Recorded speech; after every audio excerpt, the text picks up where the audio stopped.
Vice, live from Caracas, Altamira Square, live on YouTube. This is Vice News. I'm Alex Miller. I'm standing in the middle of Altamira Square. And I tell you what, the fight has only been going on for about 15 minutes today, but the police have already succeeded in knocking back the huge amount of protesters. Using a lot of tear gas fired along the floor, they managed to clear nearly everyone off. A few days ago, the protesters were managed to hold everyone down at the end over there.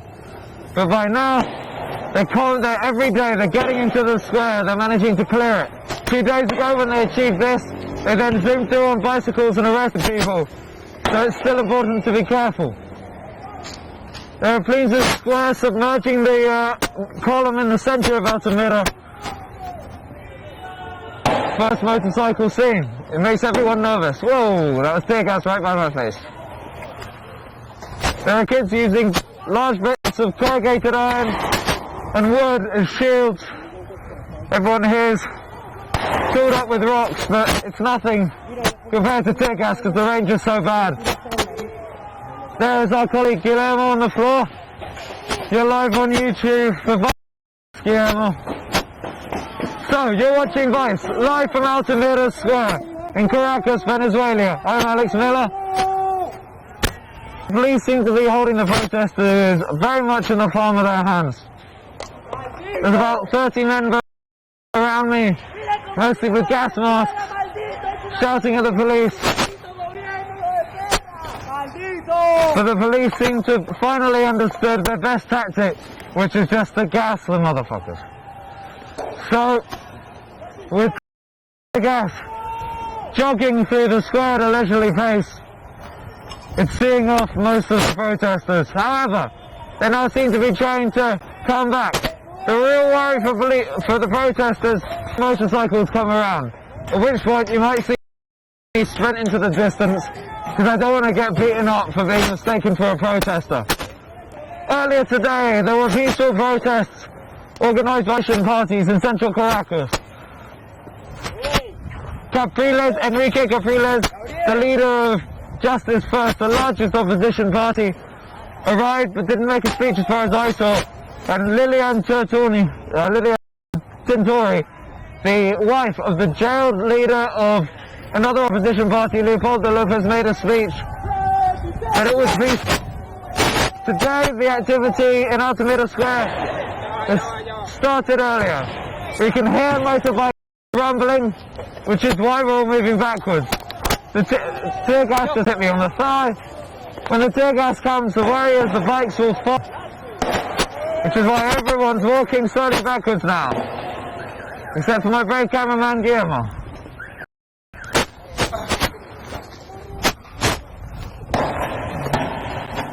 Earlier and earlier, the police seem to be bringing the fight to the protesters and kicking them out.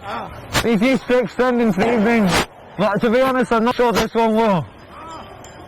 Down the road behind me, they're still gathered hundreds of people, but I don't think that they're going to take part in any fighting. More tear gas dropping around. The protesters do the only thing they can, which is pick up the tear gas, whoa, and lob it into the distance. That's only relatively effective. They pretty much managed to force everyone back, which makes me worried, because the motorbikes might follow. Guillermo, if you're getting me, come back. Oh, hold on, there's movement. There's movement. People have run off. I'm trying to work out what's going on. I'm trying to work out what's going on here. This is very confusing. Right, there's a lot of running. That suggests cops. Let me in, base, let me in. In now.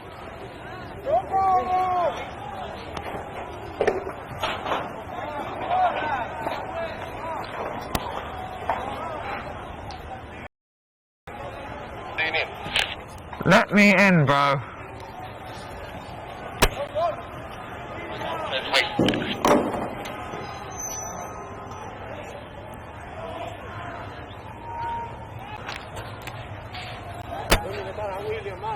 Okay, everyone's been chased out of the square pretty quickly. The police coming from behind us now. I need the base to let me in now.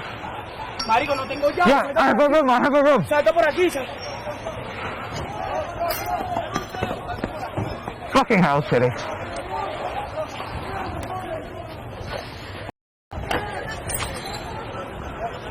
ETA on open door.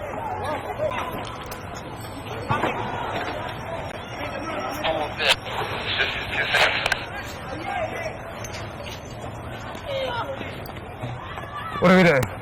No? Yeah. Stay. Stay. Hurry up. Calm the fuck down.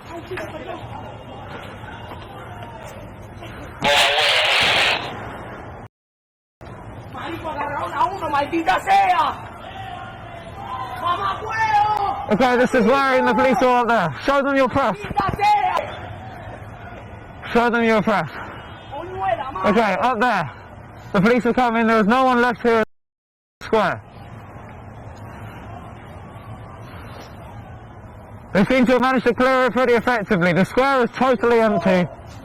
Police are all out there, which is what scared everyone off. And it's what's unnerving us. Because we have heard reports of... Good, we're in. That was a quick one. Gracias. Right. We can... Okay, let's... Close, close.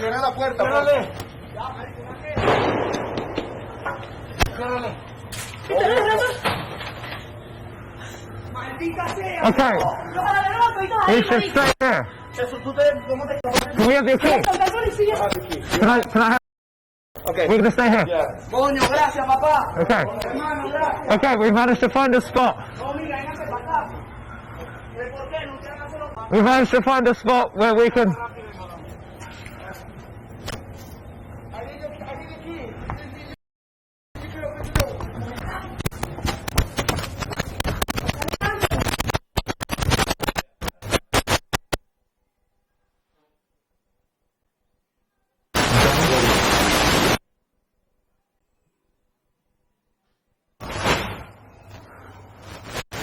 Right, let's go and have a look at this shit. Yeah. No, we're fine. We're in a still fortress. Tiffany Amber Eastern or whatever. I have no idea if you're still getting this feed, Vice. But you're watching Vice live on YouTube from Caracas, Venezuela. The police have managed to clear Altamira Square through a series of tear gas assaults from the bottom side, and they're appearing in force at the top in motorbikes. This is the first time they've done a pincer movement, and it's totally freaked out the protesters. We're standing in the lobby of someone's building, hoping that that's enough safe. Around us are a few kids who managed to climb in. They look pretty tear-gassed. Looking over the square now, it's almost completely empty. I can see a burning chair and a week's worth of rubble. This is what happens when the centre of your city turns into a massive brawl every night. There's no more tear gas being fired. The police seem to have it all under control. In front of me, I can see maybe 50 policemen on motorbikes. They are turning round, it seems. Job done at this end.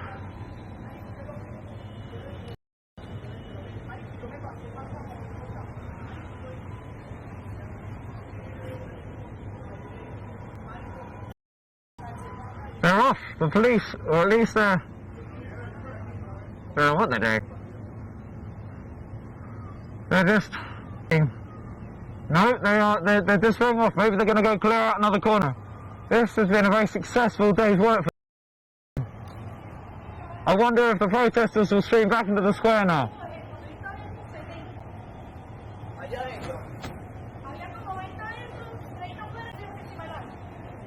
someone walking past me who's just come from work or something. Okay, that was when you hear a very big explosion.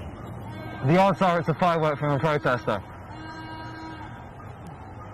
I can't tell you where the protesters are right now, but I can tell you the police are scattering a bit. Yeah, I'm live. Okay, maybe drop that.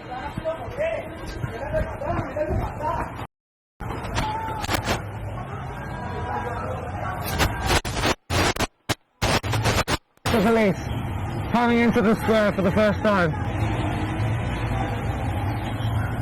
3 on a bike, police running on motorcycles.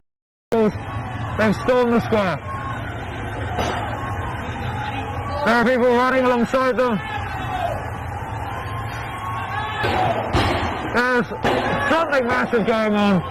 I'm going to try and take a look. No. There is an awful lot of exploding. I'm hiding with a protester around the corner. There's a lot of explosions. I can't tell if it's tear gas. Looks like tear gas. I'm not best positioned to tell you what's going on here, world, but you are watching Vice News live from Venezuela in Altamira Square, where police have just successfully taken the square from the protesters. Successfully the police have taken the square.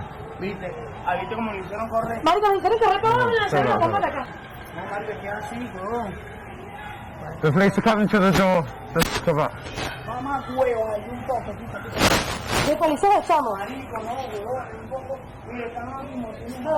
Should we go join them upstairs?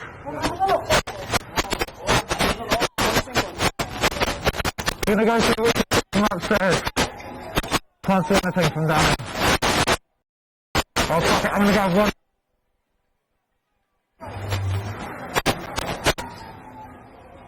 Oh, no.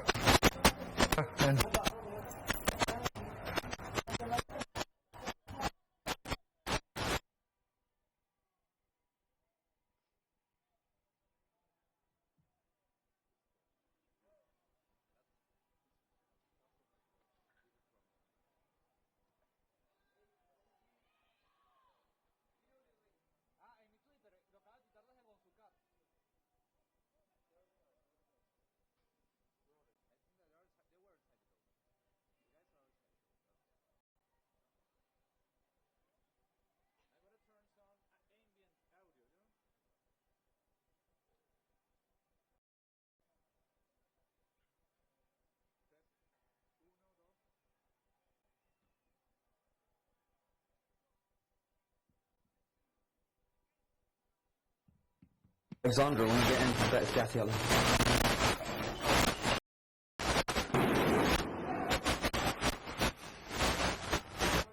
Hola. Press.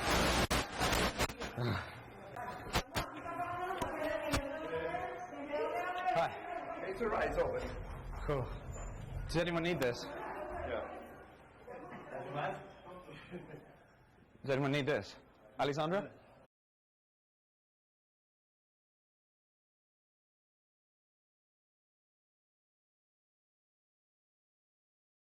Live for Vice from Caracas, now above Altamira Square.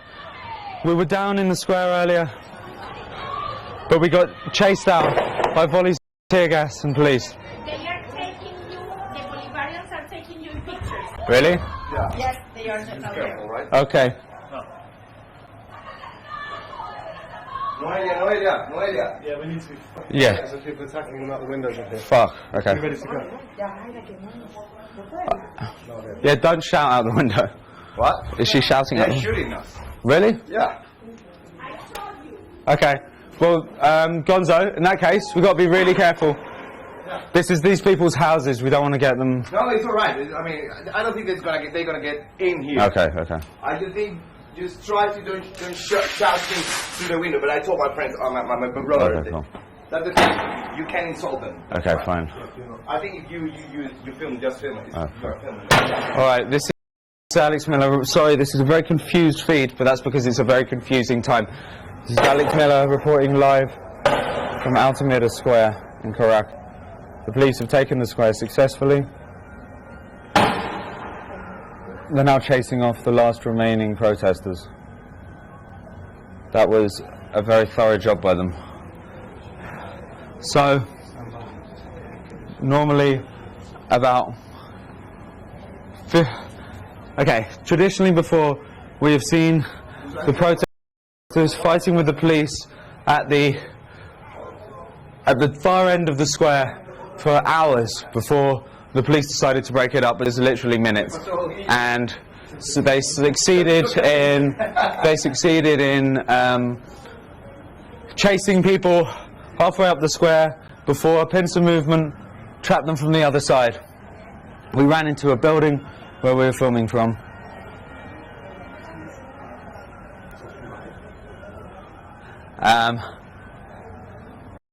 Now the police are just holding down the square, circling. There's not much for them to do in there. All the protesters have left.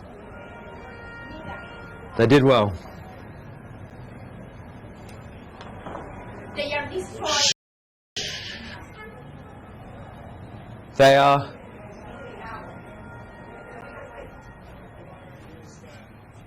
They are destroying. I think that the guys have. They are destroying. Oh, okay. Okay.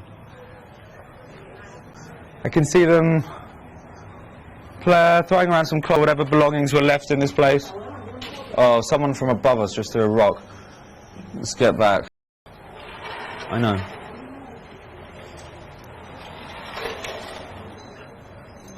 Gonzo. Tell me. We should be careful because the people literally above us are throwing stones. I know. I don't know why they haven't shoot us yet. Man, I wish those people above us wouldn't throw stones. If you're watching this live feed and you're above us, stop throwing stones. You're just putting everyone in danger. It'd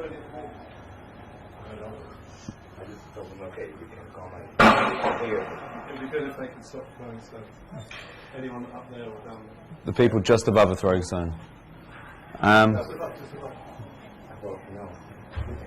There's some intelligent guy watching us.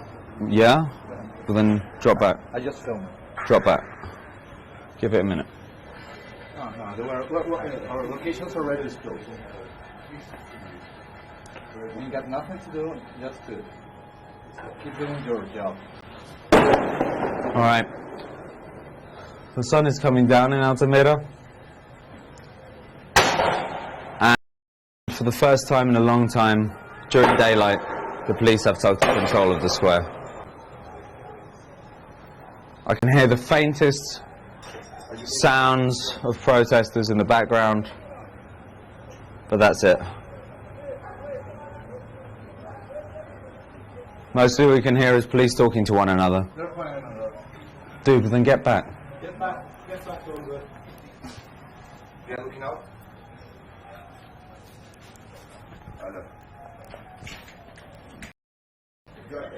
Give me.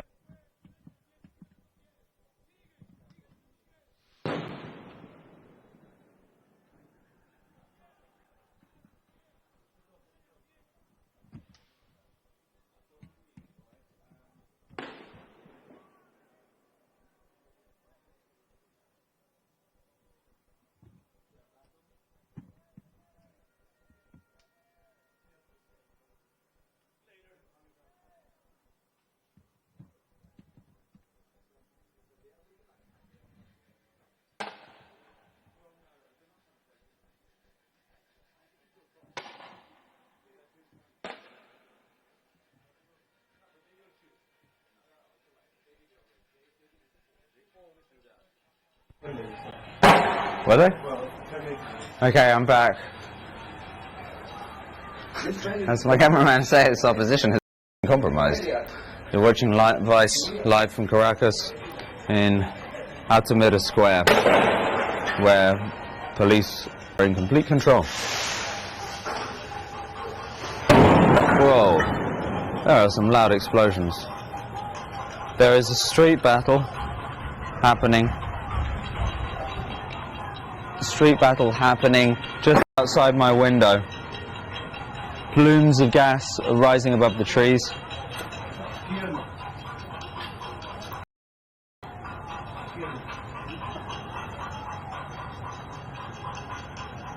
And we're being watched by police.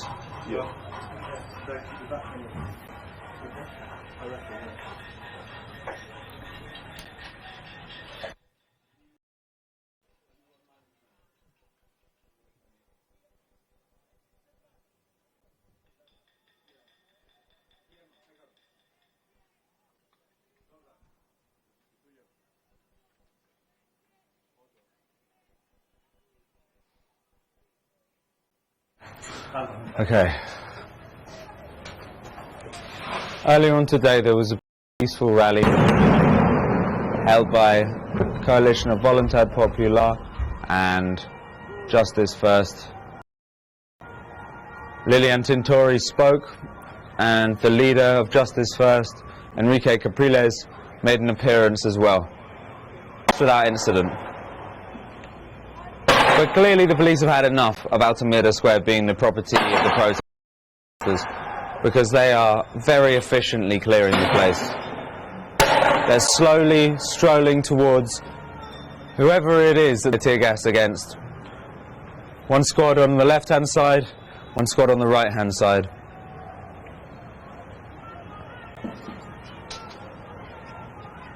This square is in total control right now. The only people walking around the square are a couple of journalists and police.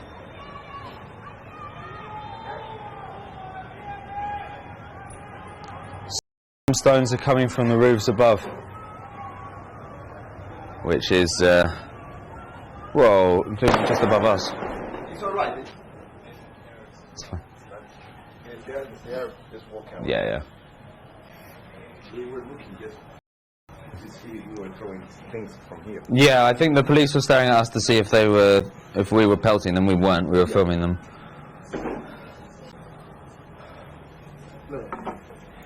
Thanks.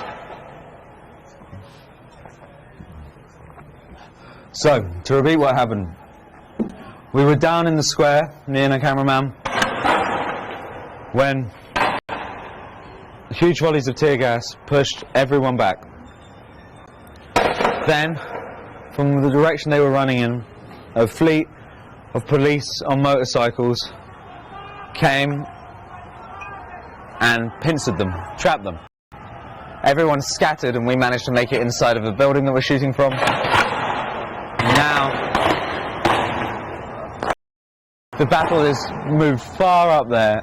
It's on the other block. The protesters are still there and the tear gas is still flying. The square itself is on total lock. I can see more police coming up the other side, more armed.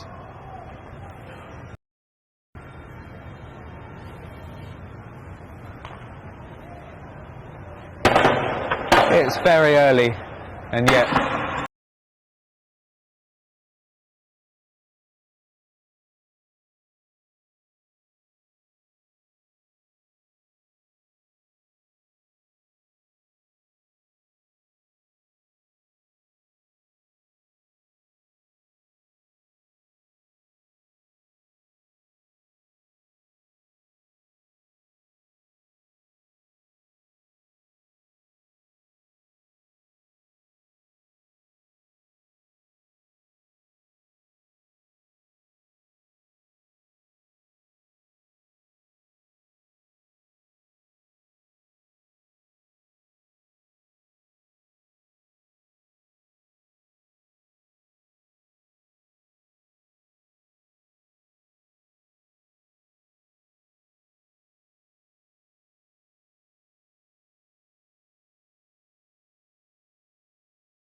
now above Altamira Square. We were down in the square earlier, but we got chased out by volleys of tear gas and police. They are taking you, the Bolivarians are taking you in pictures. Really? Yes, they are just out there. All right. Okay. Noelia. Yeah, we need to. Yeah. There's people attacking them out the windows up here. Fuck. Okay. You ready to go? Yeah, don't shout out the window. What? Is she shouting at They're me? shooting us. Really? Yeah. Okay. Well, Gonzo, in that case, we've got to be really careful. This is these people's houses. We don't want to get them. No, it's all right. I mean, I don't think they're gonna get in here. Okay. Okay. I just think just try to don't shout things through the window. But I told my friends, my brother, Okay, cool. that the thing, you can insult them. Okay, fine. I think if you film, just film it. Okay. You're filming. All right. This is Alex Miller. Sorry, this is a very confused feed, but that's because it's a very confusing time. This is Alex Miller reporting live from Altamira Square in Caracas. The police have taken the square successfully. They're now chasing off the last remaining protesters. That was a very thorough job by them. So, normally about... traditionally before we have seen the protesters fighting with the police at the far end of the square for hours before the police decided to break it up, but it's literally minutes. And so they succeeded in chasing people halfway up the square before a pincer movement trapped them from the other side. We ran into a building where we were filming from.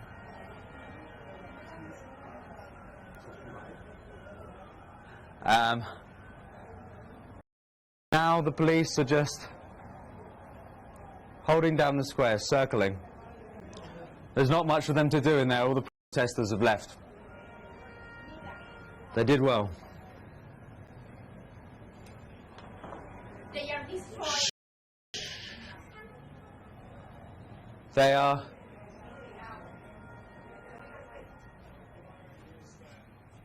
They are destroying. I think that the guys have. They are destroying. Oh, okay. Okay. I can see them throwing around some clothes, whatever belongings were left in this place. Oh, someone from above us just threw a rock. Let's get back. I know.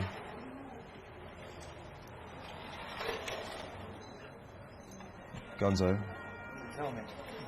we should be careful because the people literally above us are throwing stones. I know. I don't know why they haven't shot us yet.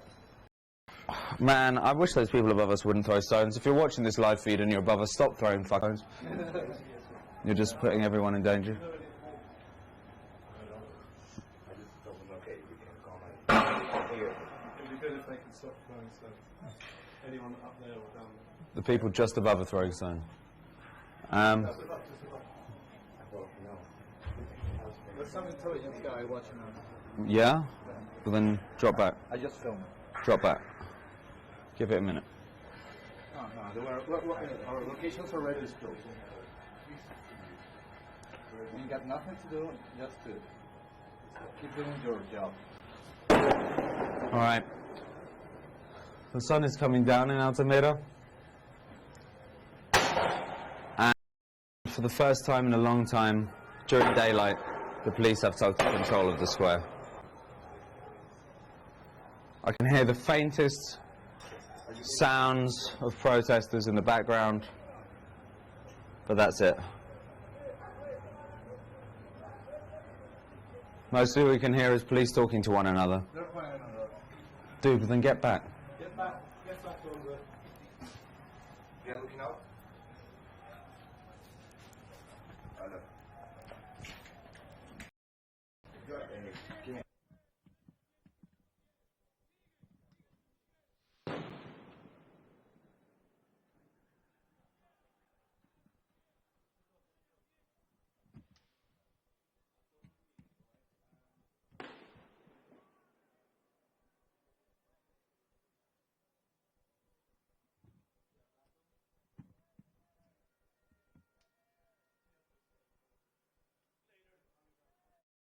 Vice, live from Altamira Square in Caracas. About 15 minutes ago, we were down on the ground when a heavy volley of police tear gas aimed at students who were throwing rocks at them chased everyone up in this direction. When we ran over here, as forced to by the police presence in this, we were met by another flanking group of coppers on bikes. Everyone pelted.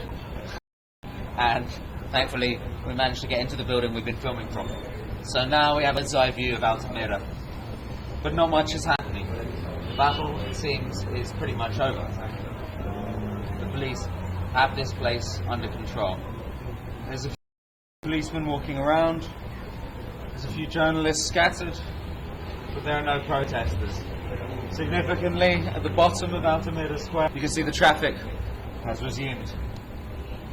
Within minutes of them securing that bit, the traffic resumed. There's a few bystanders in that direction, and you can see around the central column of Altamira that the possessions of the protesters have been strewn around.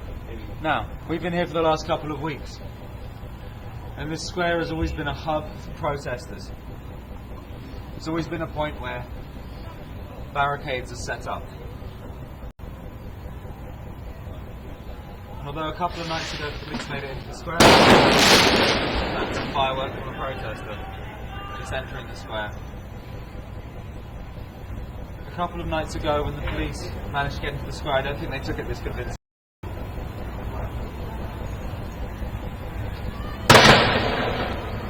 Now I can see the police engaging in battle on the other side.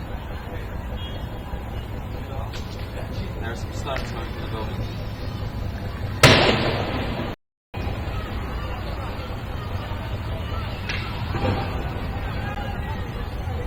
There's a few police motorcycles exchanging information. You can hear things crashing around us. I can still see some fireworks exploding at the other side. The sun is setting. It's still hot. In the distance, I can hear the ongoing battle. My guess is the police will control this area for a few hours tonight. Come tomorrow, protesters will be back in the square, but I anticipate in diminished numbers. Today there were fewer people throwing stones anyway, and the police are successfully knocking the wind out of the protesters.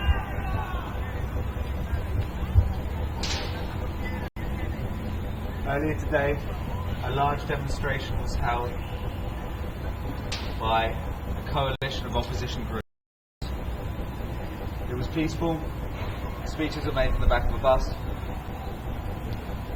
Lilian Tintori, wife of the jailed leader of Voluntad Popular, Eduardo Lopez, made a speech from the back of a bus. Yesterday when I met her, she explained that she thought that Lopez was like Mandela. Enrique Capriles, the leader of Justice First, the largest opposition organisation, made an appearance today as well. The crowd greeted him enthusiastically. When I met him a couple of days ago, he told me that he was against the violence. He told me that the people of Altamira Square needed to realise that if they wanted to change, they had to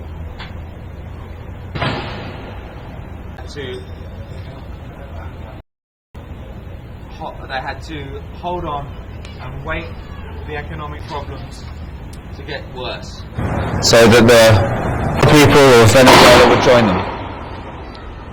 When I met a government leader the other day, he told me that he thought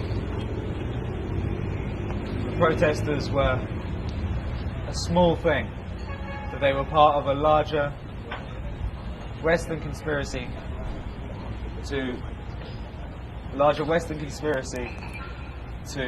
undermine Nicolas Maduro's socialist government here. When I met the leader of a collective, socialist collective, which is a government-sponsored group of workers and communities who have become famous because of the colectivos, who are seen as a motorbike gang here. He told me that actually the socialists want peace, and it was the egos of capitalism that were turning this city into a violent hellhole. Truth be told, it's localized violence. Altamira Square may have been a violent spot for the last few days, last few weeks, but driving around Caracas, although you can see many people waving flags, holding rallies, although you come across the odd barricade blocking a street, in general the place is pretty calm. And today's opposition protest was not as big as people had anticipated it. People had thought it would be the largest protest yet, because Capriles and his Justice First party had joined, but by my reckoning it was much smaller than the one held this time last week. The fight here in Altamira Square today was quick. The police approached from the bottom and quickly made the protesters run off by hitting them with tear gas. The police had prepared other troops to be up at the top who would flank them, and they're now engaging in what looks like a running battle about 200 meters from here, maybe 1,000. You can see one protester throwing back a tear gas canister, but to be honest, trees are obscuring my view.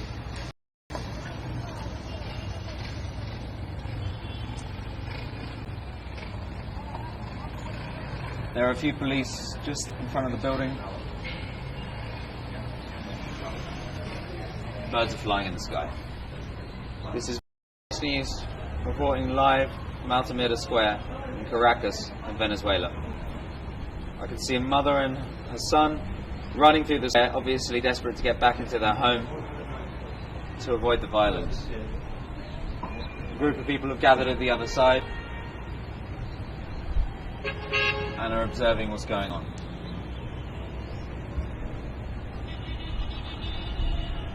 We're now behind the police line.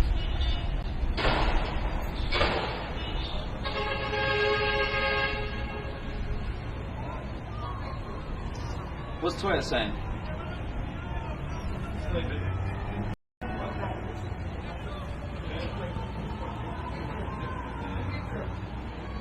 What's Twitter saying? Not about us, but about the protest.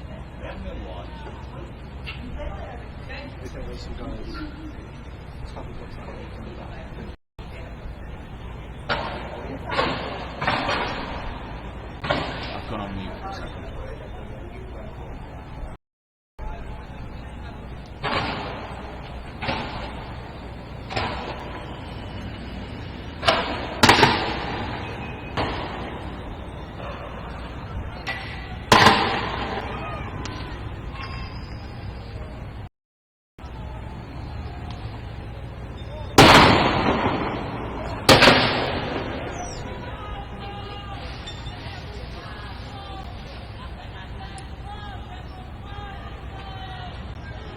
You can hear people shouting from the buildings above and the police.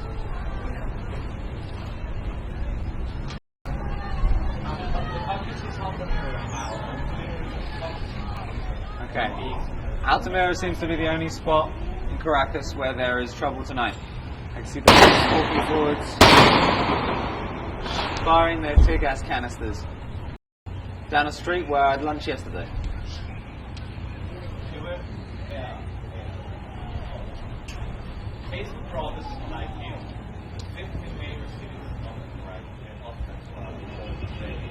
I'm hearing that there were peaceful protests in all the major cities of Venezuela today.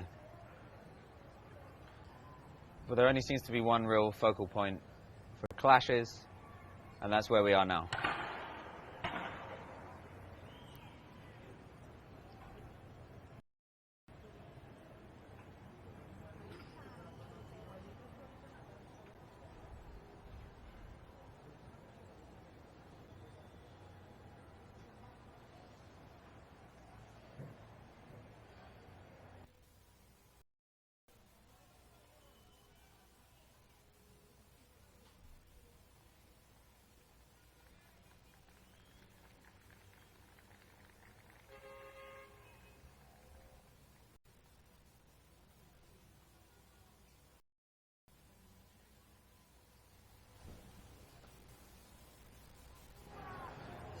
Just heard a short burst of applause,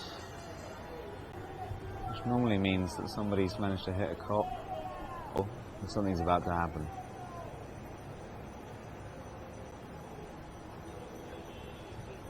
So what does this mean for the Venezuelan uprising in general? Well, personally, from what I've seen, well, you can judge the mood of the people in the square. They're celebrating the firework just shot at the police.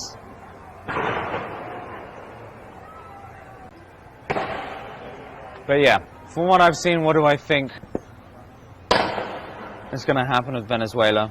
Well, I don't see it turning into an Arab Spring style nightmare, and I don't see Maduro being overthrown anytime soon. I think that perhaps what we're watching is the beginnings of a country learning to shake off an authority which it has long been used to having. I think that in a couple of months you might be able to perceive a genuine distinction in the zeitgeist of Venezuela to ones from previous times. I think that this is probably the start of a long shift in this country. Something rather dramatic would have to happen for this to take an enormous step into the oblivion.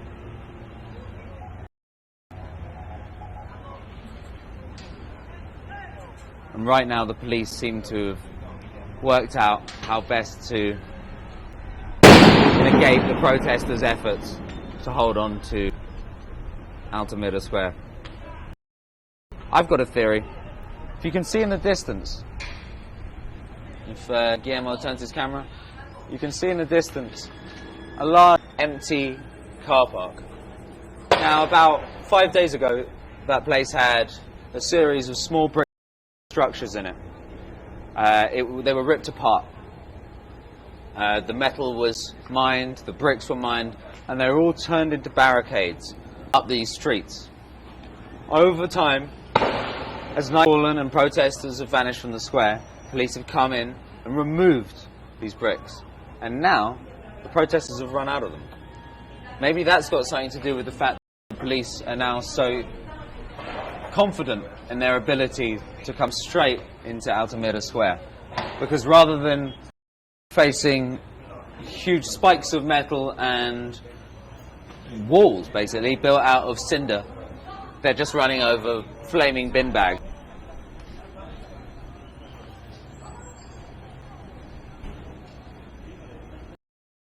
Whatever the reason, it's clear the protesters don't have such an iron grip on this significant spot.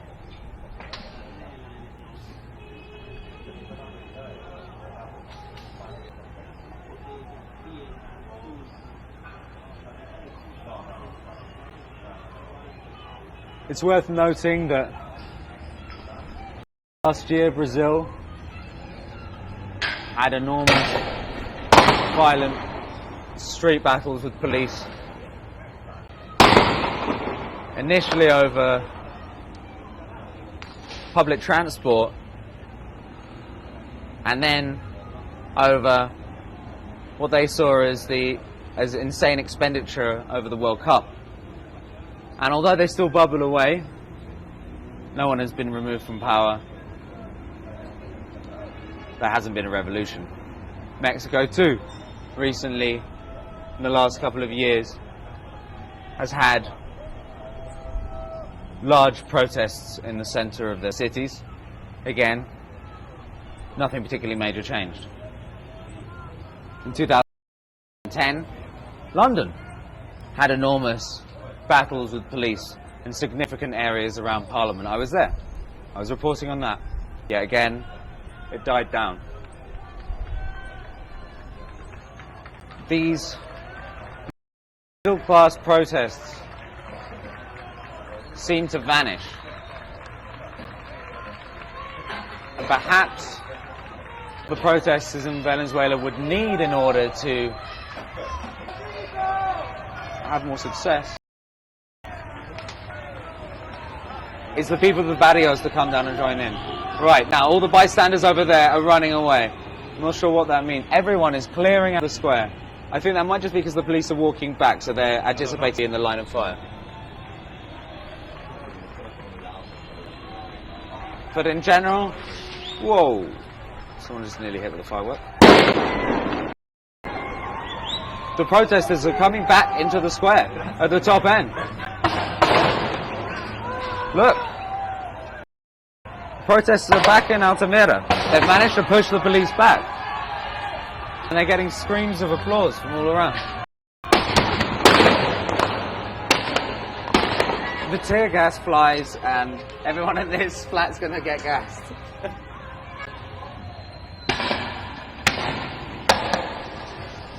Look at this. Alright, you can see some protesters running up to the right. But they've just... Here come the police beneath us. They're looking at us.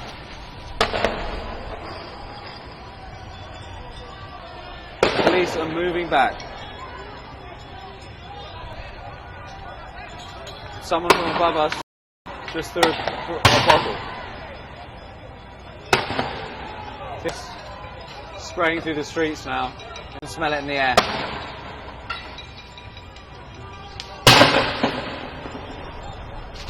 Bottles from directly above us, that's quite bad. Directly above. Yeah.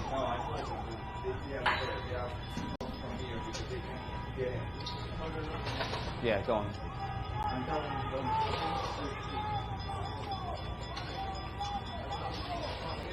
I can smell the tear gas entering the flat now. Over in the far corner you can see a protester helping another guy back. 2 people have now picked him up, clearly he's injured.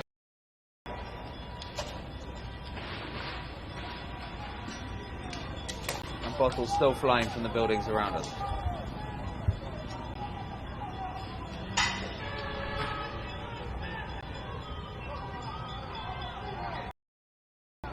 If we thought this fight was over, I guess I was wrong.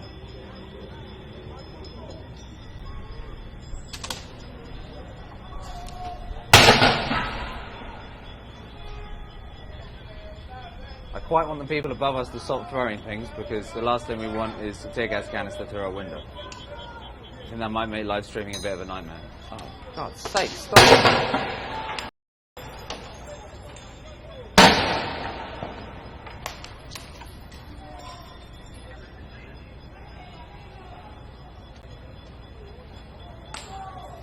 I can hear breaking glass, explosions, gas. The police are advancing on the far side, jogging behind their shields, riot gear on, of course. The men with the long sticks are carrying the tear gas, which is now coming to our window. Do you want a gas mask, Cameron?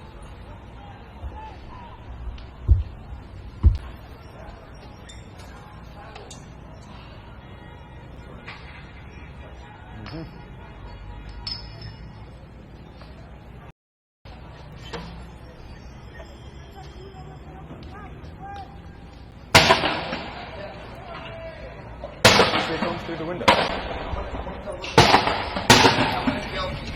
Okay. How's that? If we do that, we take us down.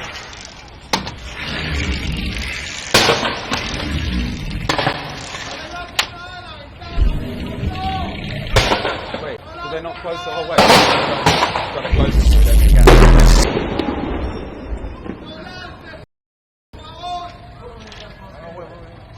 No, I'm going to shut the windows.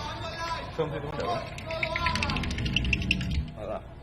Not made of gas. See? Okay, so we've windows. That means we don't get gas, but you can still see, right? Okay. Battle has definitely taken a notch up.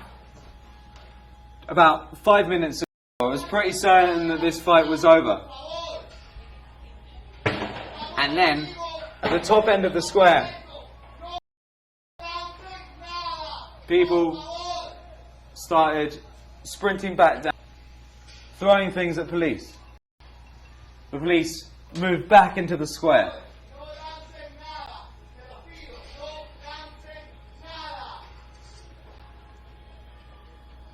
They charged them back into the square, and the police responded with tear gas. Now the crowd around are applauding, although it has to be said the protesters have been pushed back out of the square once again. There aren't that many police here managing to control it. I can count about... I can see about maybe 35, 40 police at the top end of the square. But it's, I've said it before, but it's a testament to how effective TikTok is that they've managed to clear out hundreds of people. What they're trying to do is build walls of gas about 100 ahead of the police. And what they're getting in response are fireworks. Fireworks and rocks. Although the protesters are now largely out of throwing range, so it's mostly rocks.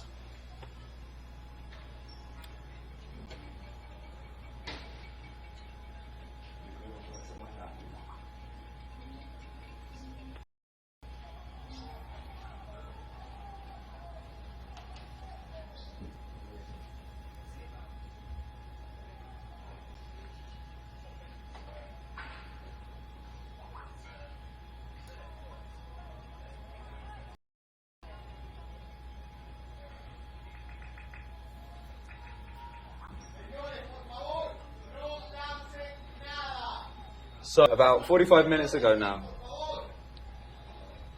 was stood down in the square alongside protesters who were dressed in balaclavas, t-shirts, carrying slingshots and rocks, trying to pelt the police.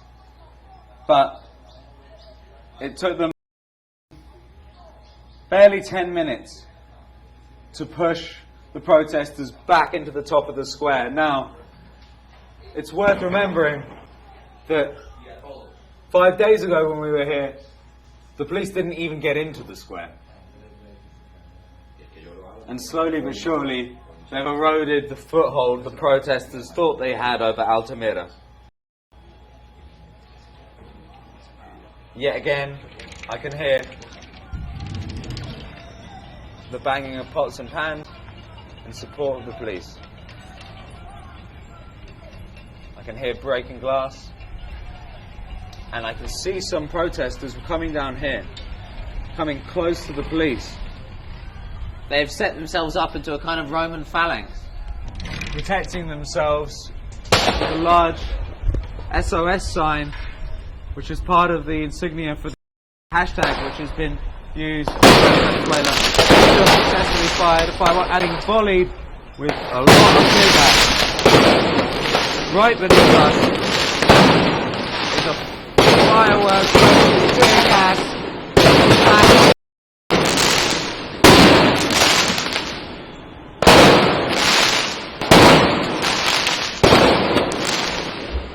Listen to that. Look, you can see those protesters now. There are about 8 of them, pretty much directly beneath our window, that tree, hiding behind what look like large signs painted to say SOS. That guy's fired fireworks, and in response they get tear gas, and they fall back. They're taking it.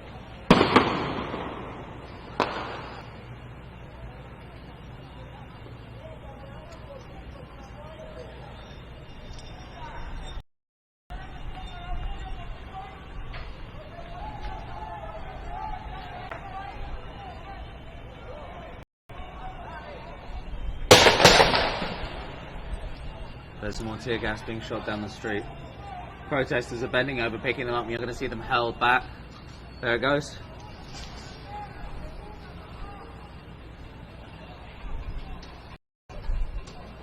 Listen to the pots and pans being banged right now. This is Vice News reporting live on YouTube above Altamira Square in Caracas, Venezuela, on the latest day of battles between protesters and police. You're seeing dramatic footage, but if you ask me, I'm not sure this is as dramatic as it has been in the past few days. The police have under control over a significant portion of this square. Those huge explosions, as I've told you before, the ones that are making the dog behind me go mad, are fireworks. They're not police weapons.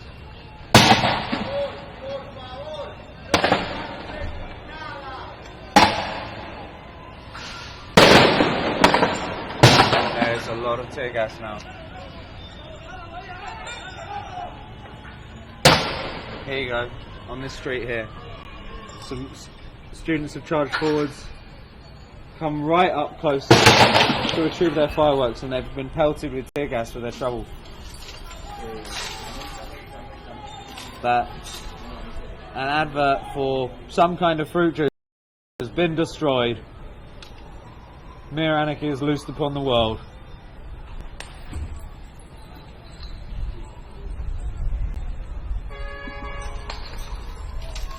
Now, down at the bottom of this square, life seems to be ticking along just fine. Cars go past, fruit juice adverts aren't exploding. Oh, people above me aren't throwing bottles, admittedly bottles of water.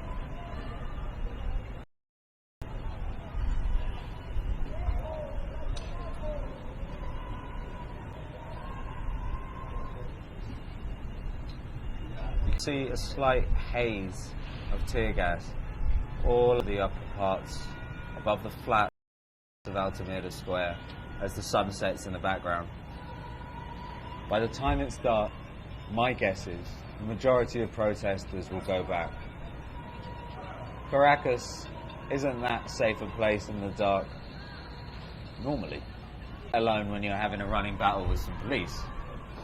So a general rule for protesters has been protest during the day, get out of there by night. At that point, I assume the police will hold their positions for a couple of hours. We'll probably sit up here, smoke some facts, have a gin, and then we'll be able to.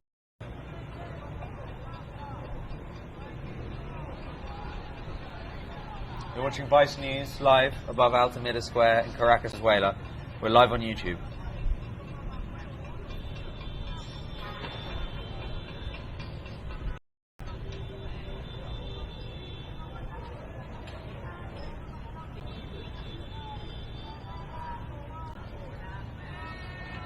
If you have any news for us, send us tweets at Vice News.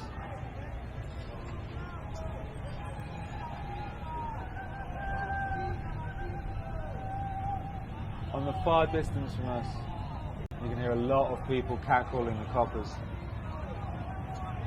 A couple of protesters managed to get the courtyard beneath me, but they seem to have gone now. We have heard reports on social media that in this square somewhere are 50 students in one flat hiding. But I don't know where that is. You're listening to Alex Miller reporting live for Vice News from Altamira Square in Caracas, where police are still trying to disperse the protesters. About 15 minutes ago now, protesters charged back into the square, only to then be thrown out. I can hear screams across the way. I can see kids throwing rocks.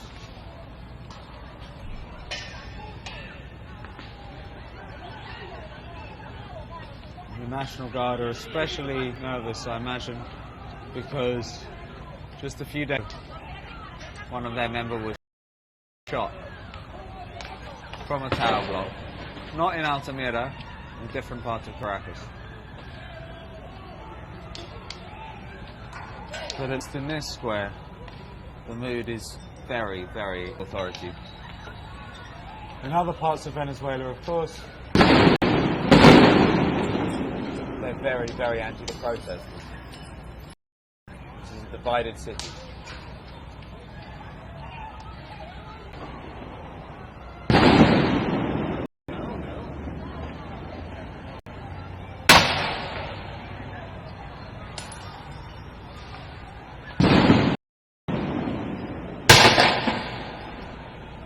Sounds like a war zone.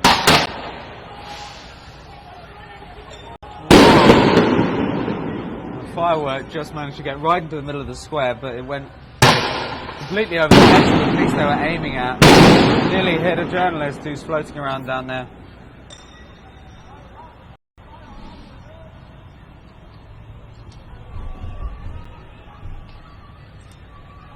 Just so you know, Vice fans, viewers, interested parties. Whoa! What was that? Okay. Oh man, people's throwing their fucking shit.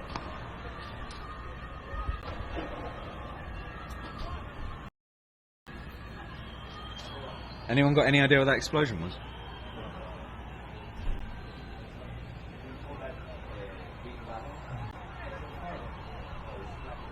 It's like a flash bomb. Police flash bomb, right?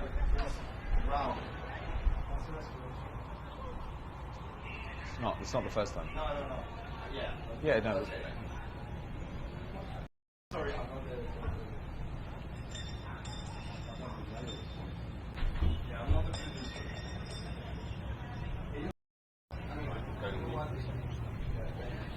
This is the heavy. It doesn't hurt. But you know what the difference today? I mean, before this stage, right down there. And they are that way. They stay there.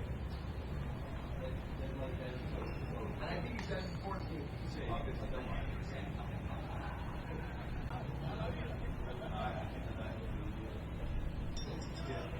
have a friend. She lives in the middle where they not again. She said, "Oh, it's not coming down."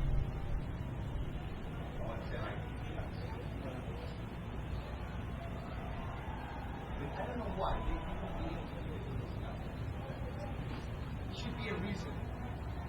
I don't think it's why.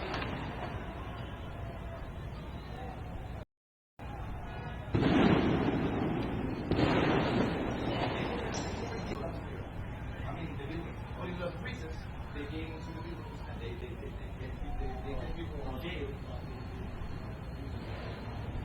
Yeah, but in those reasons, not here. That never happens here. So why do you think? No, I think it's because they are scared for they know. I mean me. Motorbikes are coming back.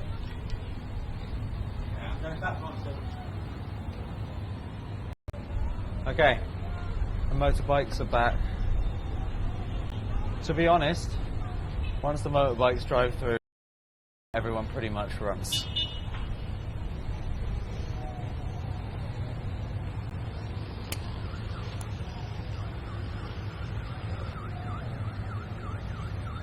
This is Vice News live from Alameda Square in Caracas, Venezuela. That is a motor. The box that guy's bringing is tear gas. It's ammunition for the police on the front line.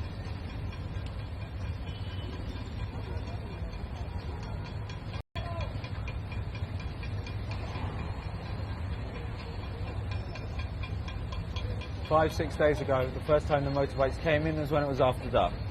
They circled, they scared everyone off, and then they left. But today, the sun hasn't even nearly set, and they're already here. That's a testament to how much control the police have over this place.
Right.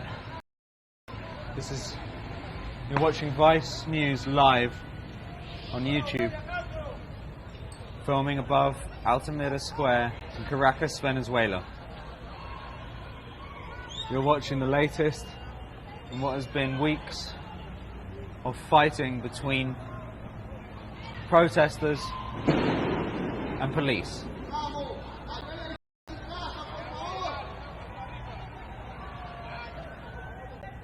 Altamira Square in this time has been a really central spot for protest.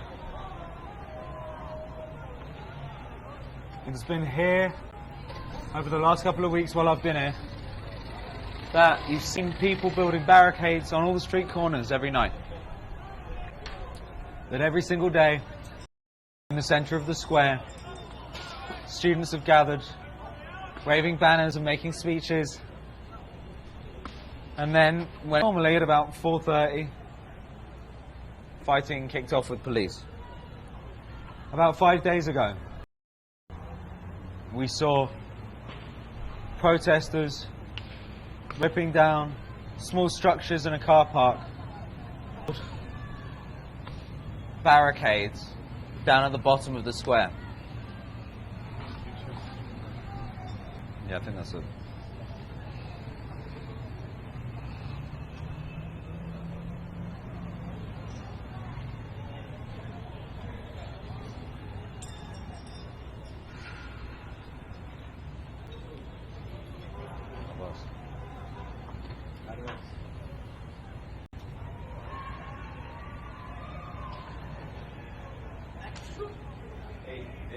Yeah.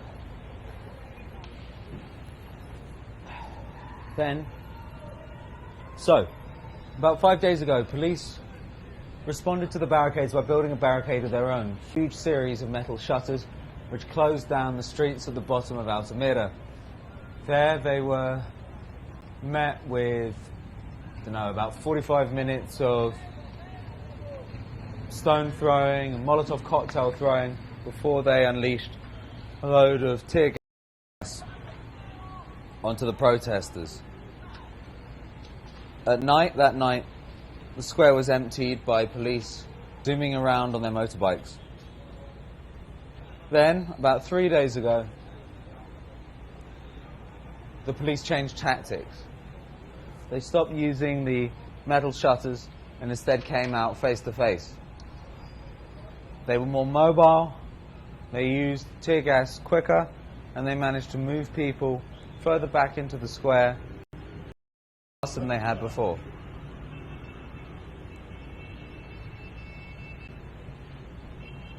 Then today, again the police just went face to face. They didn't have any shutters, and they fought the protesters out of the square in record time. We were only on the ground for about 15-20 minutes before the police appeared at the bottom of the square, pushing the protesters far back. A panic swept over everyone. They began sprinting up through the square, up towards the streets that lead out of Altamira and into the rest of the area. But at that point, the police flanked them by having a whole load of coppers on motorcycles waiting for them. This created a panic as people ran back on themselves, back into the square, and tried to escape around the other side. It was at that point that we dived into the building, which we're filming from now.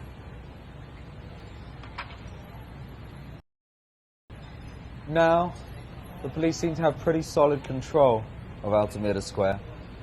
About half an hour ago, some more protesters charged the area, but were quickly thrown out again. Occasionally tear gas is being fired, occasionally fireworks are being sent in response. Occasionally you can hear the banging of pots and pans, which is now the international symbol of anti-establishment.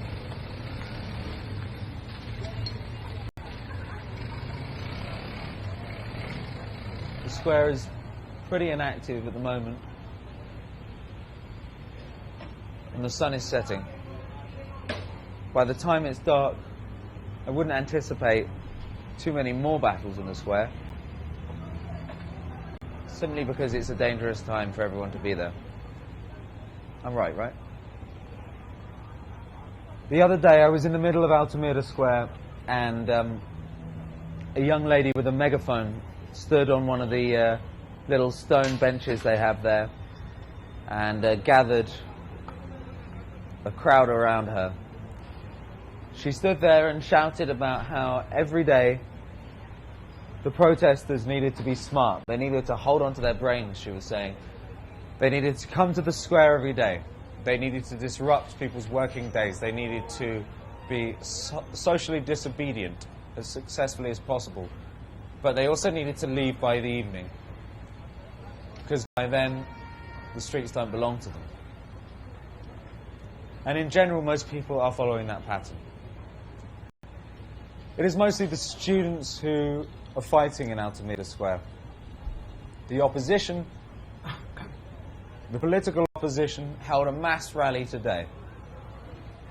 Present were the leader of Justice First, Enrique Capriles, who has been absent from opposition rallies for quite some time.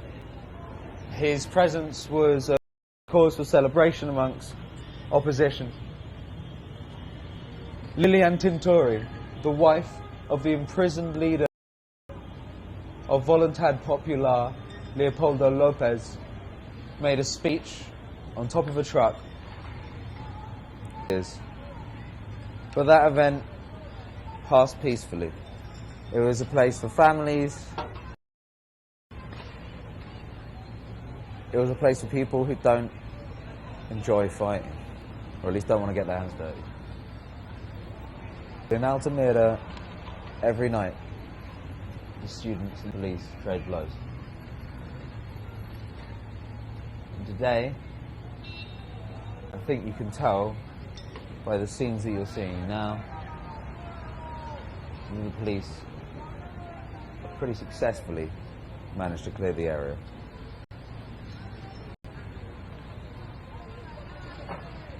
You're watching Vice News live on YouTube from Altamira Square in Caracas, Venezuela. About an hour and a bit ago, I was down in the square as protesters threw stones against tear gas. But very quickly, the crowd dissipated. They had no choice, there was too much tear gas. Now what I think you're seeing is slightly more hardcore remnants of today's attendance. But even they seem to have quieted down a bit.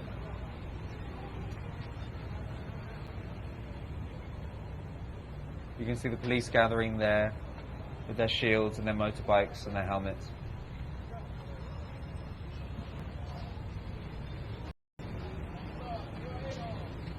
I can hear the traffic buzzing away at the bottom of Altamira. The infrastructure buzzes on.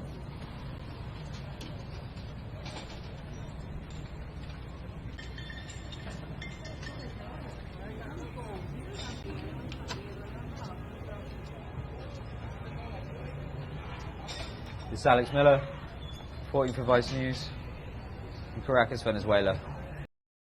Just going to sign out for a minute.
share. And I'm agreeing with the guy.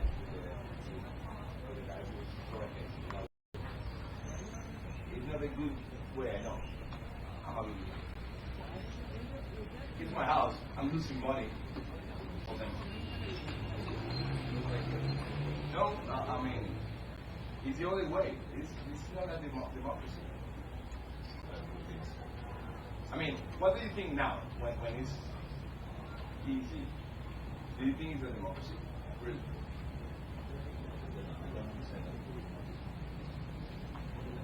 Come on. What do you think is a democracy?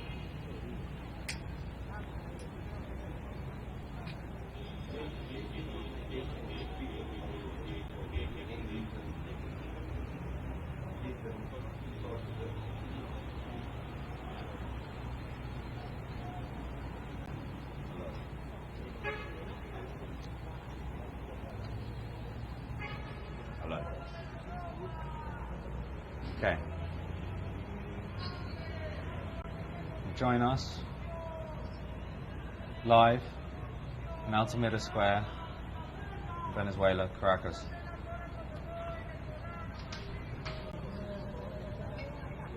The police have moved back a sizable distance. And there is shouts coming from the houses around the place. The chanting you can hear is from the flats around us. There are no debate about whose side they're on. This is not an area full of Chavistas. This is an opposition area.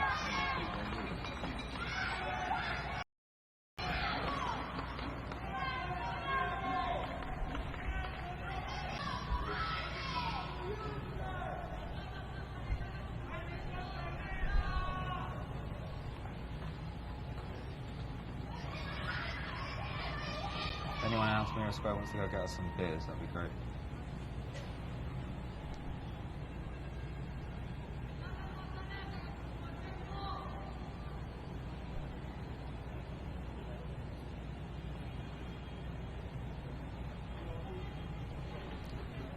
There is a sense of calm in the streets, but it's a tense one. Because I think that people know that once the police really drop back, the protesters might come back through. That said, once it's night, people don't like to be protesting in the streets here.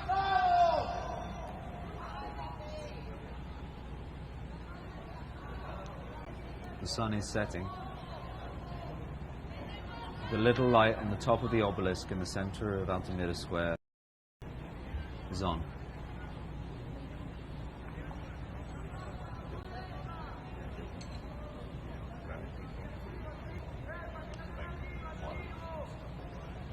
The police are now clearing the square of debris that could be used as weapons against them. They're going through, they're picking up bricks, they're picking up bottles, just in case, if protesters do come back in, they don't find weapons.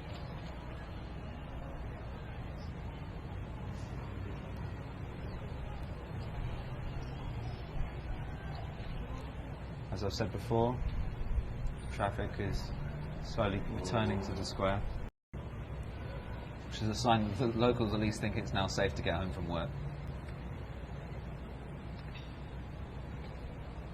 I'm positioned in the building above the square.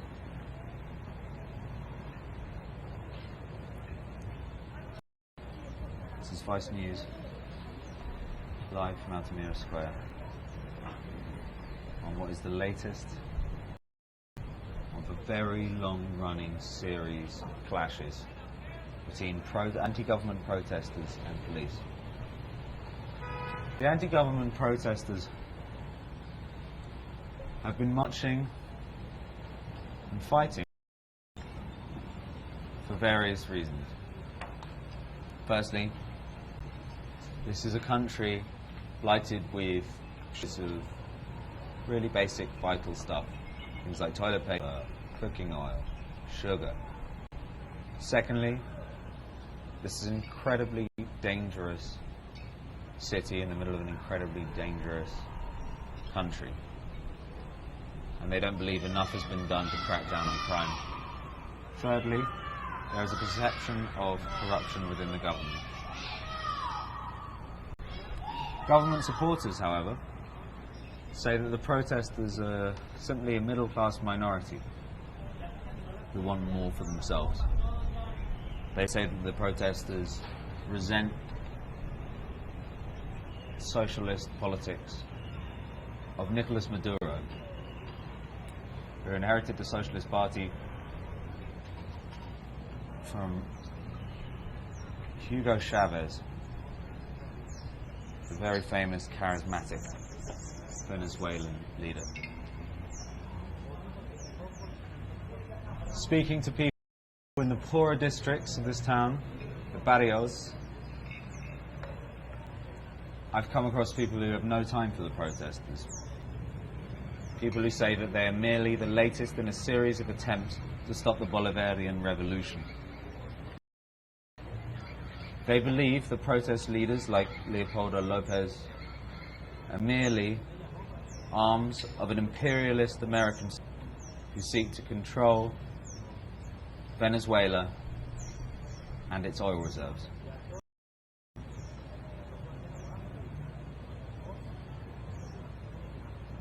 They say that of the last 15 elections, they've won 14 of them, which is true. They say that the actions of the protesters are undemocratic, and they ask how Western media can support violent protests in the centre of the city. Here at Vice News, we're not supporting anyone, we're simply reporting.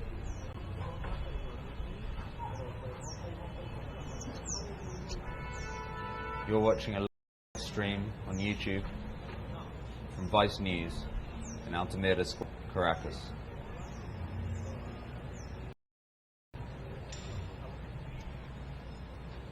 There were dramatic scenes here earlier about as protesters were chased out of the square by police armed with tear gas. A series of battles raged in the corner of the square, with protesters lobbing bricks, firing fireworks with homemade bazookas, which sound cooler than they are. They're basically empty metal pipes they put on their shoulders so they can kind of aim the rockets. Police responded with tear gas. Now the square seems to be peaceful, but it's worth noting that it seemed that way previously tonight, and yet the protesters still came back. There are less explosions in the background and more traffic on the streets. Considering how long some of these battles have raged for, this one's been brief.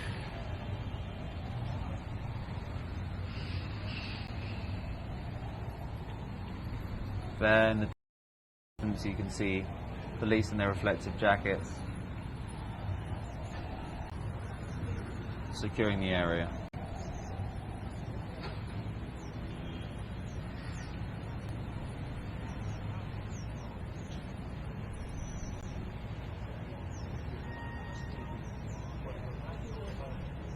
It's pretty secure.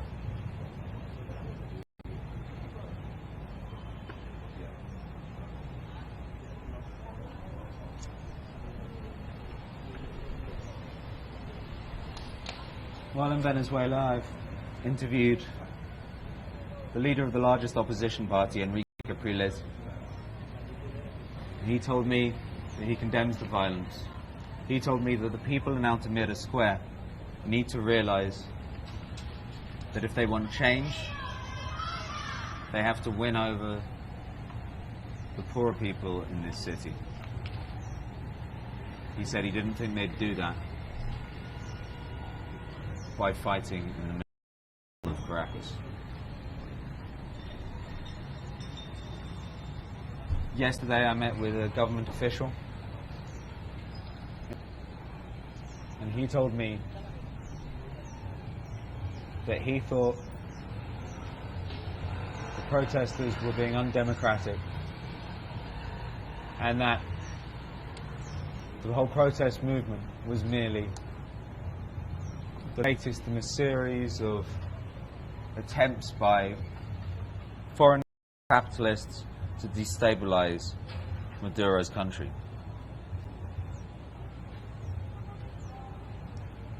When I asked him if Venezuela had a free press, he showed me 3 newspapers that were all covering the protest. But that said, I do know one journalist who has been beaten up in Altamira Square within the last week. The sense of normality is turning. Some people are walking around and they don't look like they're fighting. People look like they're going back about their business. I see some protesters scurrying out of buildings that they're hiding in. And on the other side of the square I can see some riot cops walking back towards their positions.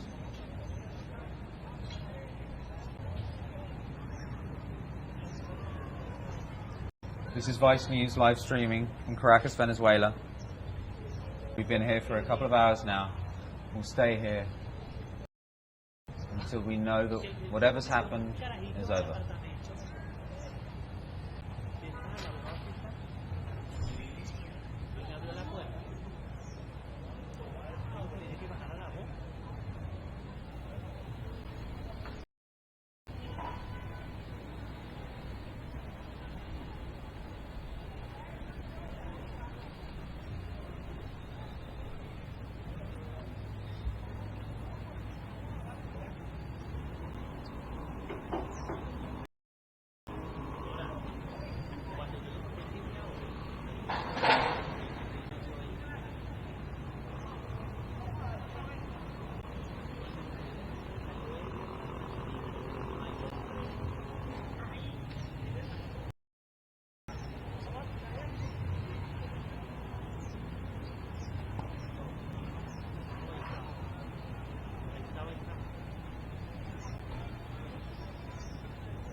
Hello, you're watching live Vice stream on YouTube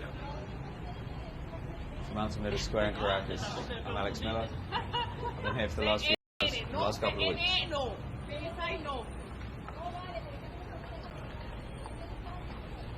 Beneath us, you can see some people returning to normality. I mean, as normal as you can get. Walking through Altamira Square, which is a very pretty square in a very pretty neighborhood. These days, what you see is debris. You see collateral damage from the battles between protesters and police. You see smashed brick, you see burnt out barricades. I have a theory that the police have been playing the long game over the last week, and every night they've been picking up the barricades and moving them away, slowly starving the protesters from fuel. I mean, from material with which they can build their barricades and, as such, maintain their stranglehold on the square. Now, the materials they have to build barricades are slim, and as such, police motorbikes can roll through unbothered.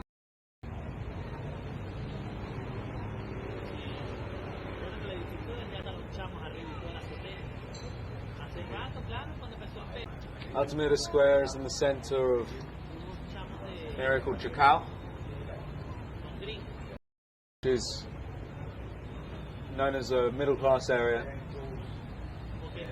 It's a long way away from the barrios, which are elevated amongst the hills which mark Caracas. But it's in these middle-class areas that the fighting has been happening.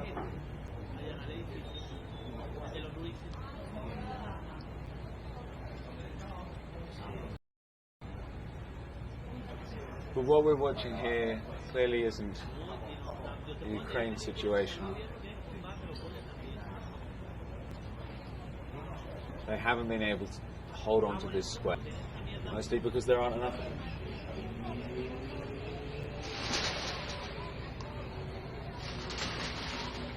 Like they're parrots. How insane this place is, there are parrots. Where I come from in London, I only get parrots in the zoo.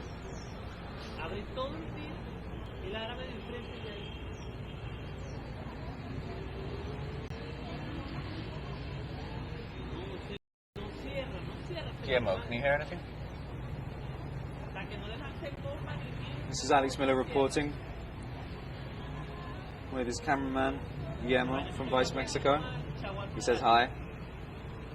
And Alex Chitty saying hi. Ooh. Seems to have been a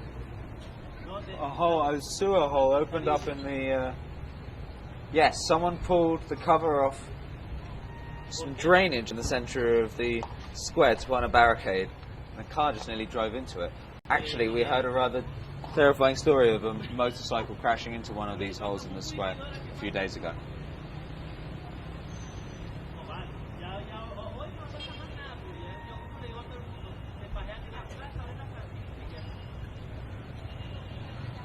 The square now seems to be full of bystanders.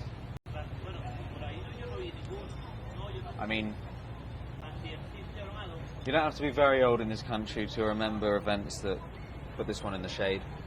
In 2002, there was a failed coup. And then, of course, it was in 98. It was in 98 that Chavez himself came to power and a Bolivarian revolution was achieved.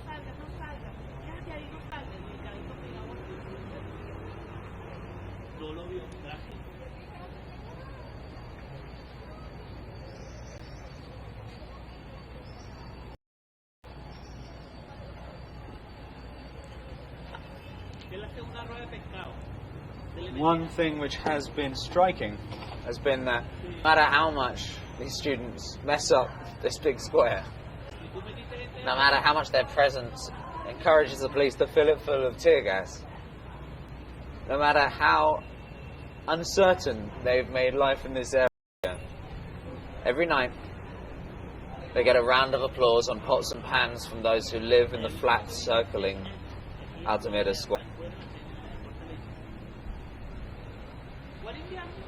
And I've seen people in the flats throwing rocks down at the police. There is a real resentment towards them here.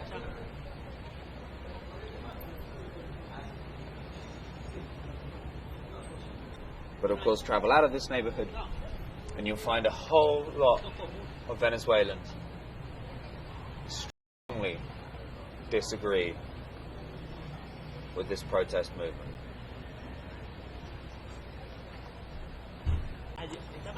arepa y al labio y me partió en el alma uno que se quedó durmiendo en la plaza. Una colchoneta.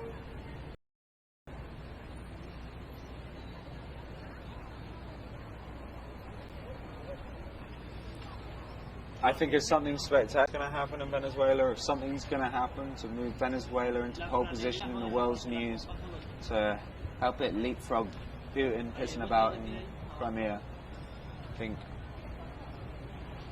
people will have to wait. The economy in this country is in a pretty dire state.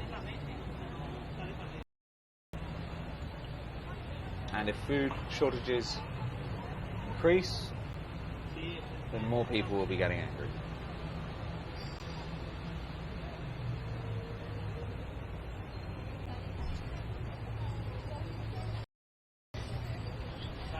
If you speak to Chavistas, government supporters, they'll tell you that the food shortages are for the private enterprises which control most of the food supply in Venezuela.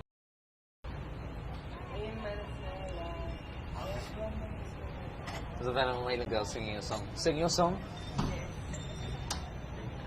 Sing it. She's too shy. She won't sing her song.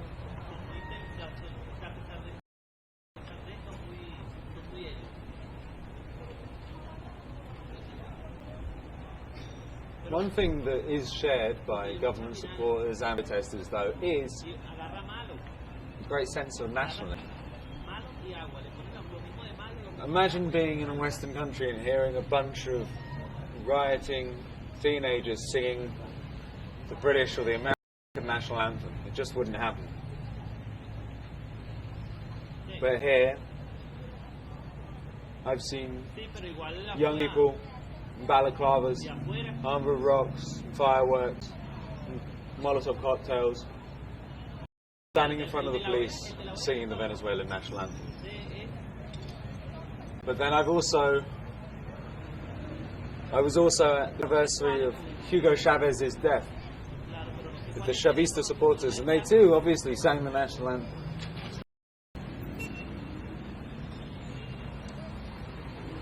Everyone here believes that they have the correct vision of Venezuela. The problem is that they're in opposition to one another.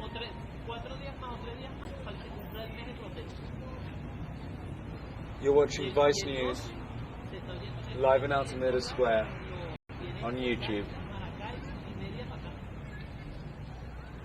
where an eerie calm has descended. Yo quiero ir para la playa, vale.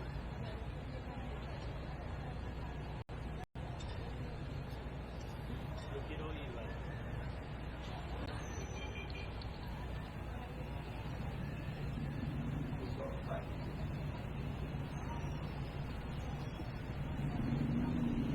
Ah, pero ¿tú estás viendo aquí o te vas para el otro?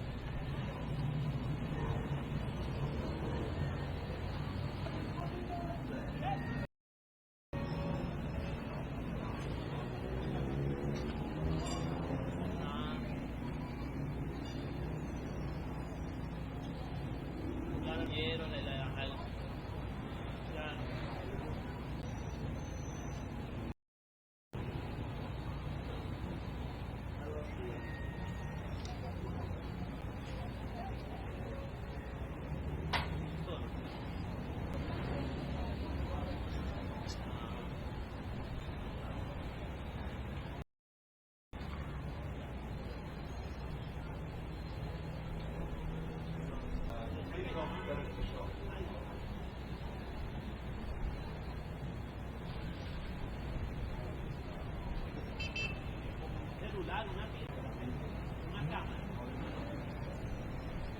Ah, no, unos cuantos. Unos cuantos. No, es uno.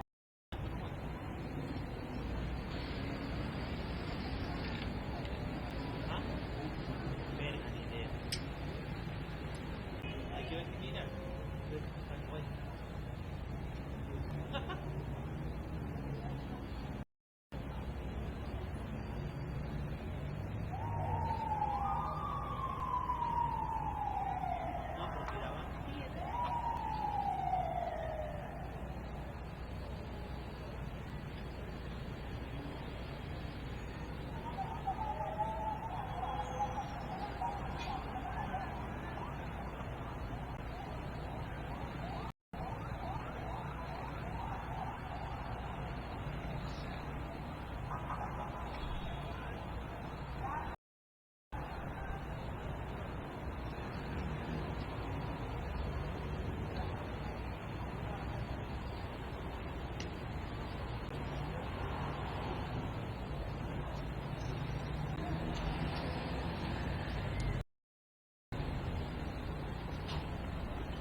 You're watching Vice News, streaming live on YouTube from Caracas, Venezuela.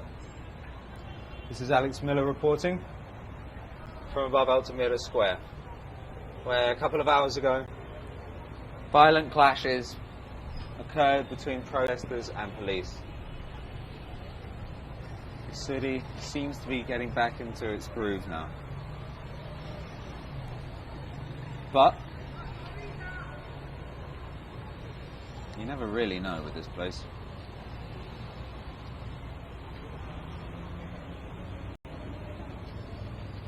Police seem to have fallen back from the square. They sense they're just not welcome in general, I think. They don't like to put their feet on the ground here. But then the protesters seem to have gone as well, because I think that once night falls, anything can happen.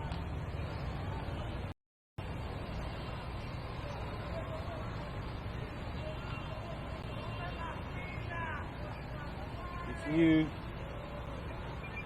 click back on the live stream you're currently watching to near the start, you'll see the clashes that were happening earlier.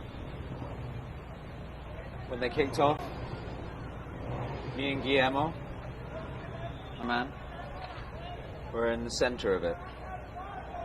But quickly, we were forced back into the building.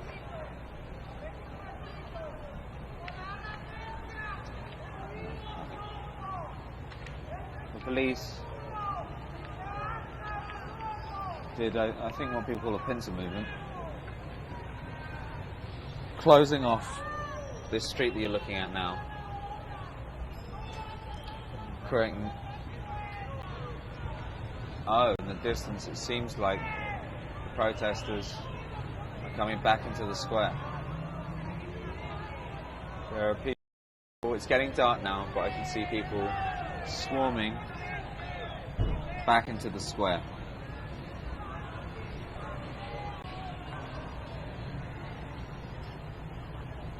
They were chased out of here about an hour ago. Since then they've been trying to get back in, and now a small group of them has stood there sussing up the area, generally trying to work out if it's safe for them to be back there.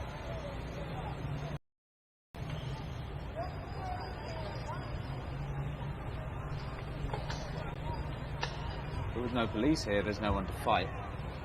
So it's hard what kind of victory they're going to have.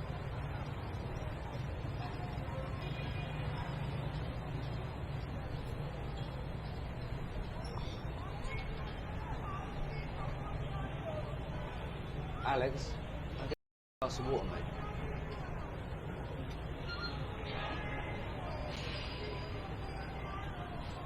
Some people you're looking at now, they may well be returning protesters. I can just about make out that some of them have masks on. It's going to be dark here in 10 minutes. And there is someone carrying, I don't know, it looks like a TV or something. My guess is they're going to put that back on a barricade. It's the endless fight to keep the barricades up.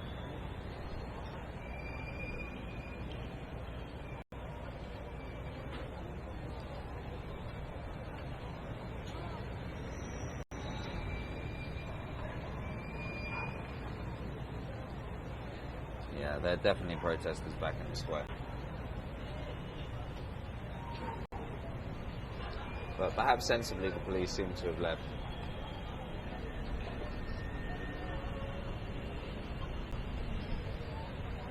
The tear gas is left.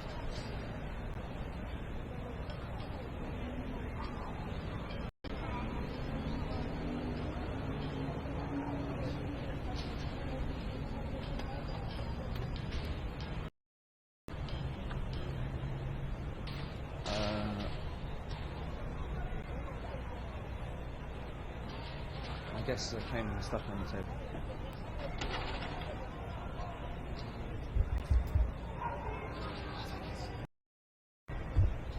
Is that not that? Yeah, tell the brother to go.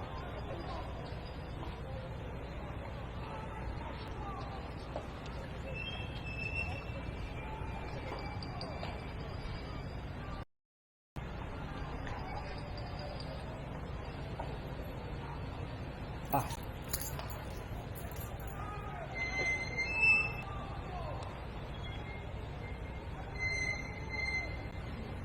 So, it's Alex Miller, still reporting from Venezuela.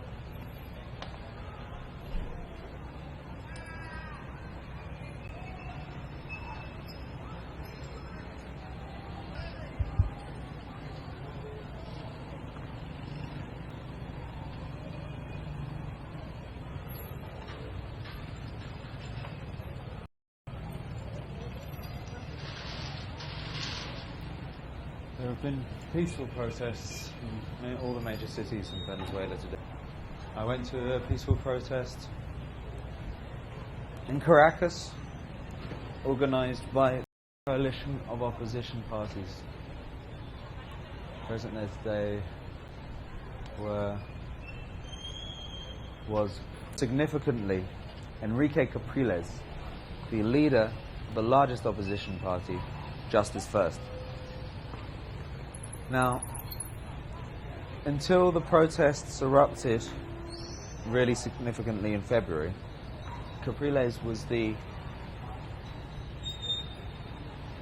undisputed master of the opposition movement. However, once the protests began and fights broke out with police, he was somewhat superseded by charismatic leader of Voluntad Popular, Leopoldo Lopez. Lopez is more radical than Capriles. Capriles is more of a moderate. And Lopez is now in a Venezuelan prison cell. Today, at the peaceful protest in Caracas, his wife, Lilian Tintori, delivered a speech, banging a pot and pan.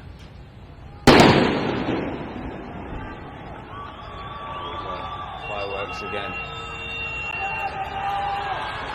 And the students are streaming forwards. It's all beginning again.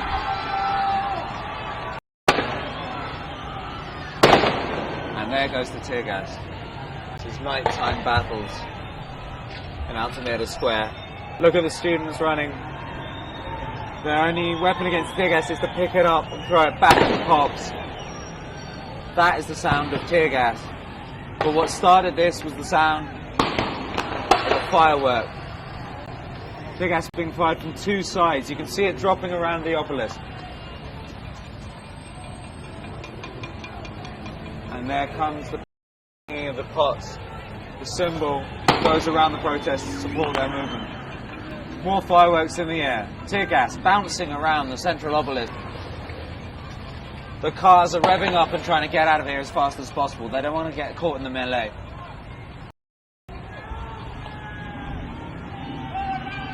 A firework exploded near the police, and that was seen as a sign of faith for the protesters. And they cheered and charged forward. But quickly, a volley of tear gas sent them back.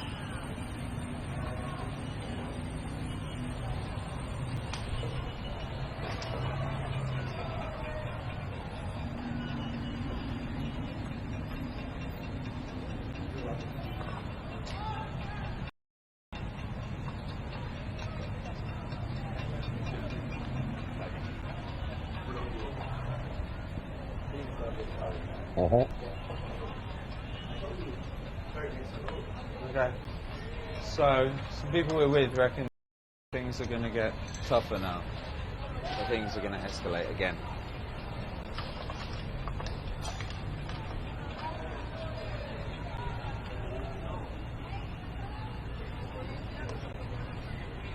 So stay tuned. Vice News on YouTube.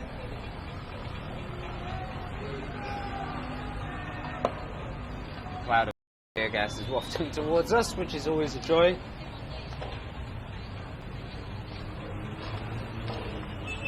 Up in like sitting flat wearing a tear gas mask.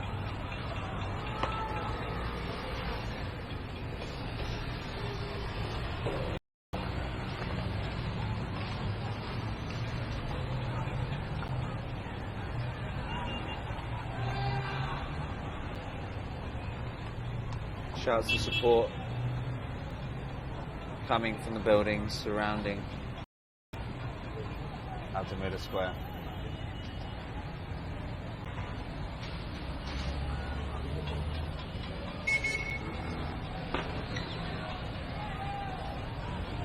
I feel that tear gas burning my nostrils already.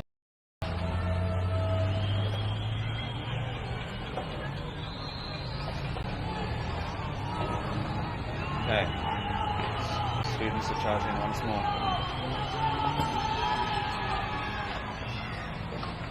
Streaming forwards, where, of course, police are going to smash them with some gas again.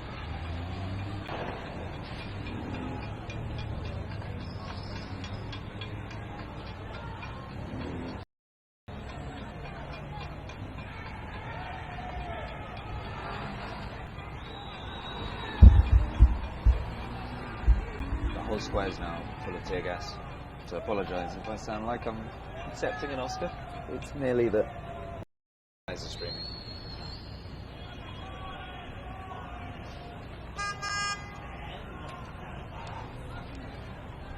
Oh, so there's another gas mask.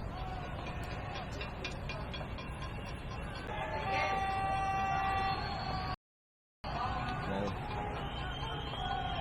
Even though we're quite high up, I had to put on my gas mask just so that I can look out the window. My car's beneath, trying to work out how to get out. There's broken glass, smashed barricades, and now presumably their eyes are hurting mine now. For the protesters, I mean, there really aren't that many of them. Maybe 50 of them are walking slowly back into the square. They're nearly at the other end.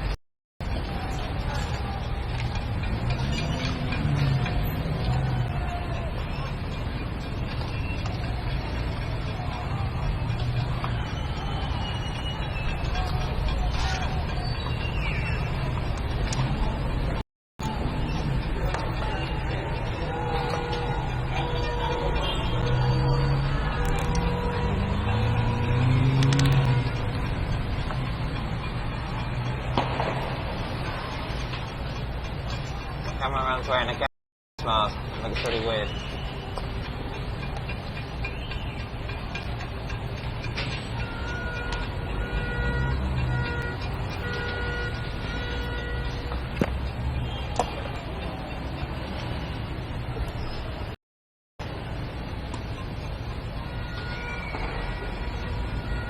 You can see the tens of protesters walking down and towards the other end of the square. But their numbers are really thin. These are the hardcore.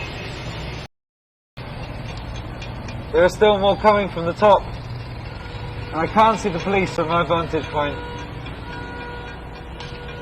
Since the tear gas came not very long ago, you gotta assume they're not far off. You're gonna hear them banging rocks against the lamppost in an attempt to galvanise the mood, in an attempt to amp up the fury of the protesters. It's going. A few days ago when I saw a policeman trying to negotiate with some protesters, some of the protesters were trying to negotiate with him. But others were saying, why do we have to move back? Yesterday we were 500 feet forward. We're losing ground every day. It's that mentality which is keeping them streaming back into the square. Listen to that.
If you've just joined us, you're watching Vice News, streaming live on YouTube from Altamira Square in Caracas, Venezuela, where the latest in a long run of battles between protesters and police has been occurring. If you missed it, then go back in the timeline at the bottom of the screen you're watching on now, and you can see what was happening 90 minutes ago, when protesters and police were exchanging stones and tear gas. I'm Miller reporting, and we'll sign out from there.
Huge fireworks happening at the other end of Altamira Square now. That means the protesters managed to get the length of the square and down by the car park at the other end. Lining up over there are those police bikes. Can we tell? No way we can tell. But they're all running back, which means there's the gas.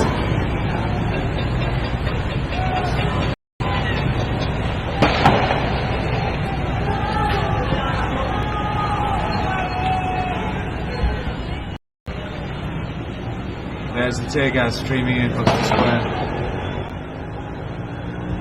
There's a rumour going around that the police are about to run out of the gas. I don't know what happens then.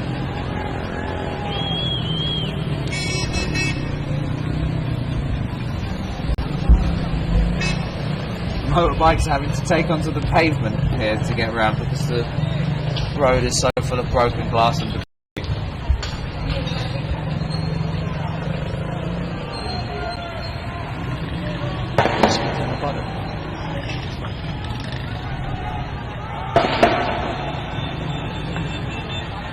Alright, there's some movement, some fireworks firing across, but there's some movement down on the bottom end of the square, which I think is probably police motorcycle.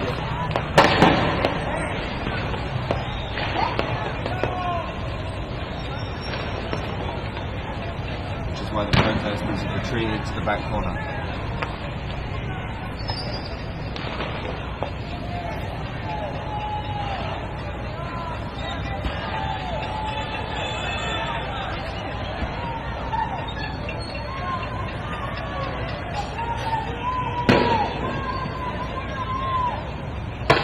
This is Vice News reporting live on YouTube, Altamira Square, Caracas, Venezuela. The tear gas is back.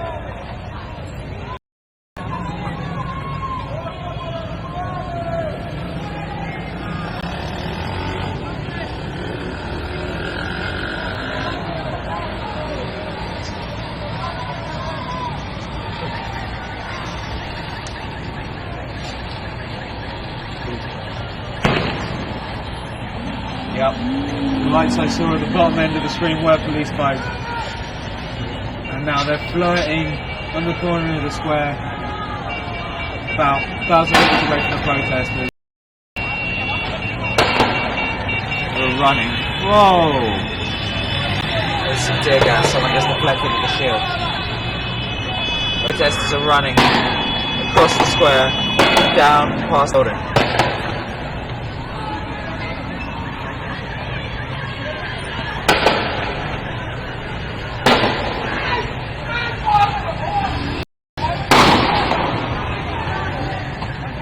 Once again, the square is full of gas. The police are going up on foot.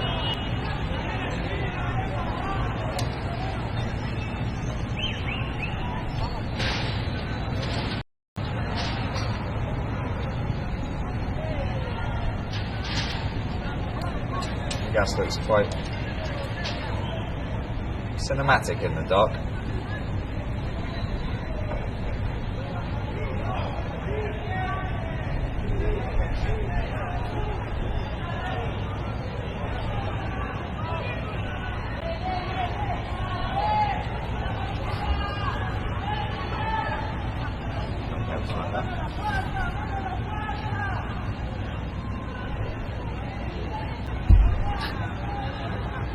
I'm looking at my cameraman's eyes and they're streaming as the tear gas is coming in through the open window. Big crying Mexican next to me.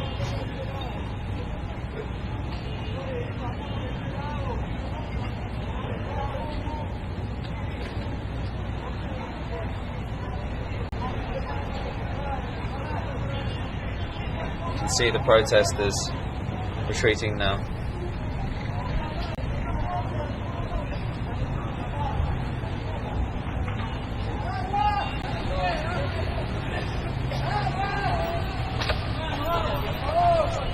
Telling cars to turn around.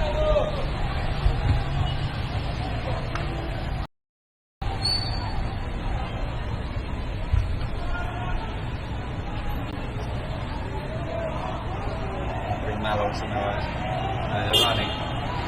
They're all sprinting to try and get into buildings. Clearly something's happened. Bikes are manoeuvring over there. But I can't see what these guys are scared of.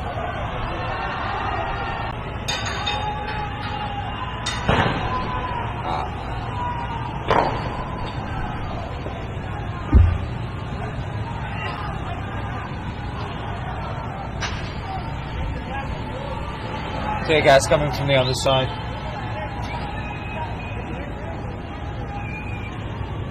if the tear gas gets too intense, we're going to have to shut the window. We'll still stream through it. It might affect the quality a little bit.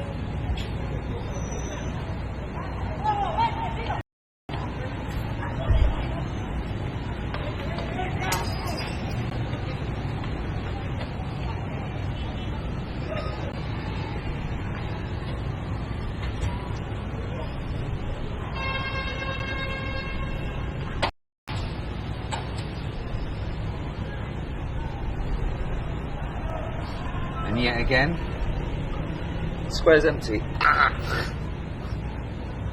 Oh man. Really nasty dose of tear gas right there. I've just been... This is what a producer does on a shoot. He's just strolled over and calmly put a gas mask in my hand.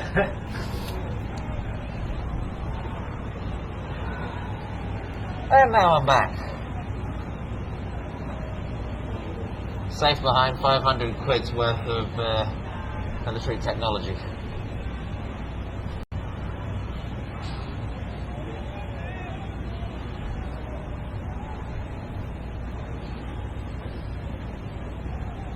The square's almost silent now. The traffic, which had resumed, has stopped again. And the protests, which had come back, have also gone. I can't see any police.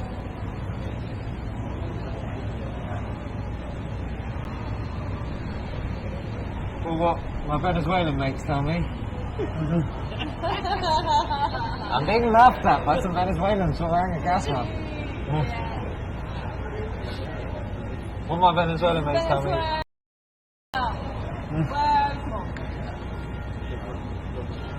What my Venezuelan is that they sense in the air that it's going to continue tonight.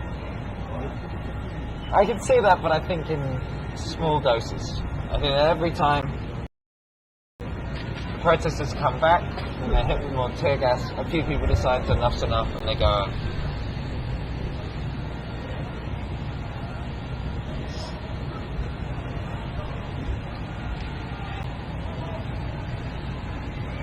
Police are back in the square on their bikes.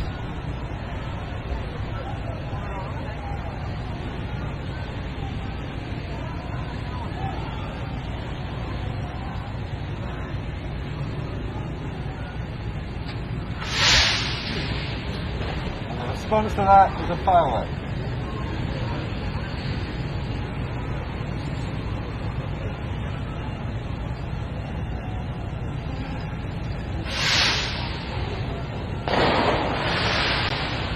You can hear fireworks in the background, and I can see their glow on buildings opposite.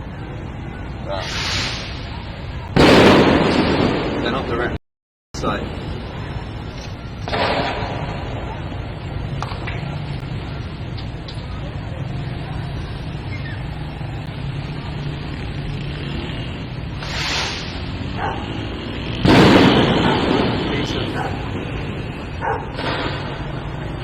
That's what it looked like.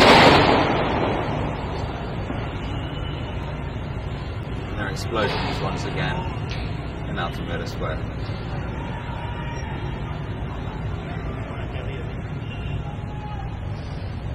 I guess the tactic now for police is just wait inside.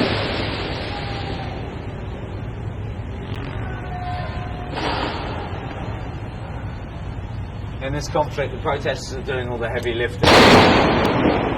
Police on motorbikes. Protesters are running around. Protesters are getting lungs full of this aerial venom. So they're tired. You can see over there huge plumes of smoke. It seems as though there's a smoke left in the street by police. I can't tell you if they're actually tear gas or not. Just designed to look like it.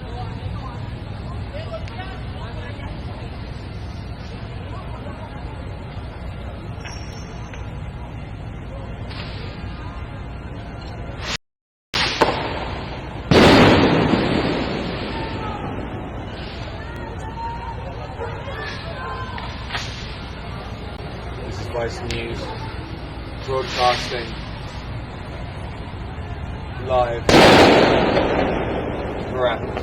If you want to know what was happening before the sun went down, if you want to know what was happening when the protesters and the police were meeting face to face in Altamira Square, you can scroll back through the timeline on the YouTube page you're watching on. You can see the bit where I freaked out because we were caught between two lines of cops and I was like, that's it.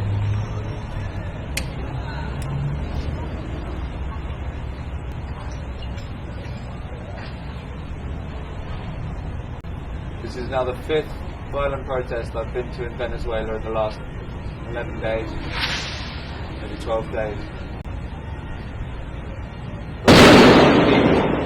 There's been 3 or 4 peaceful protests.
Okay, the police are coming back in force on the other side of the square.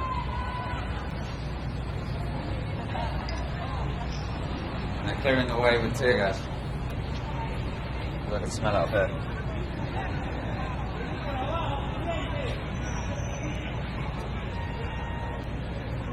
I can see 2, 4, 6, 8, 10, 12, 14, 16. About 28 police approaching on the far side, firing tear gas in the direction of... now I can see some protesters hiding, and they've returned fire with a firework. The police have chased them off already with tear gas. This is a battle in the middle of a cosmopolitan modern city. We've seen a lot of this recently. We've seen it in Turkey, we've seen it in Mexico, we've seen it in Brazil, all over the Arab world.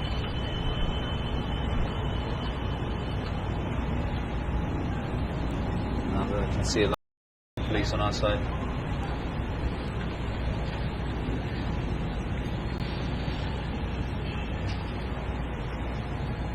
They're determined to let the square fall back to the hands of the protesters.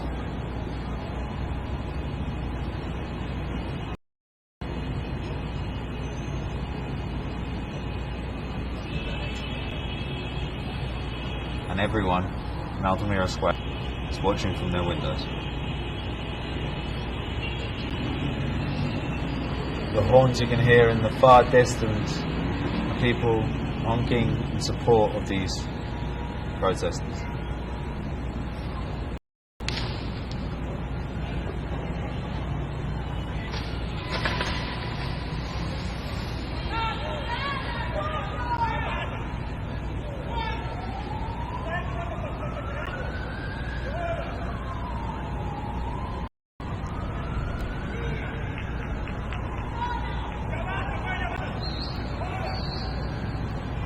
There is something of a game to these protests. I mean, every day they follow a similar pattern. Students start below in the square, they exchange rocks with tear gas firing shots, and they're chased back up the far end of the square.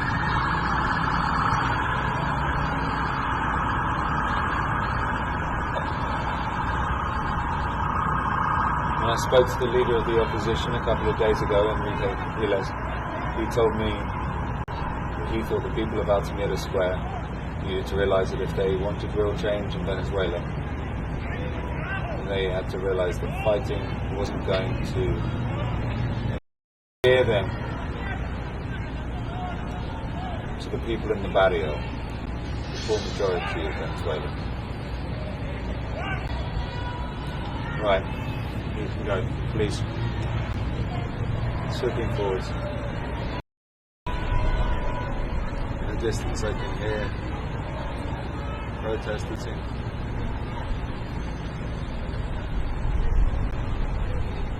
But in the square I can only really see the silent movements of these police forces.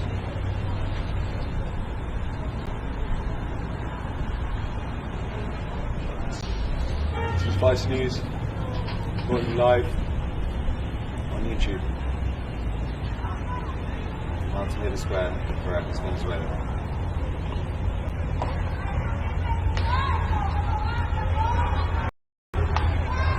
And a Dodge Viper has just pulled up.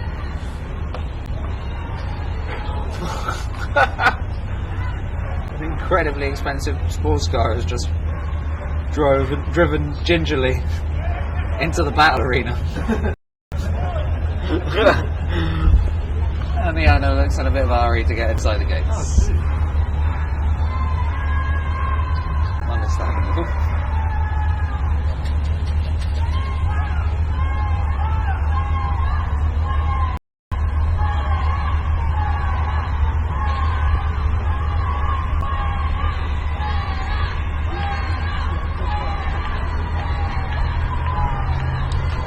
Protesters are chanting, "Get out, get out."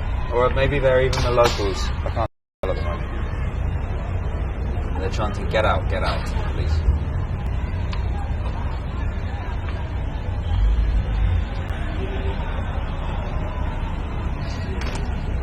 Sports cars decided that it's not worth it, it's going.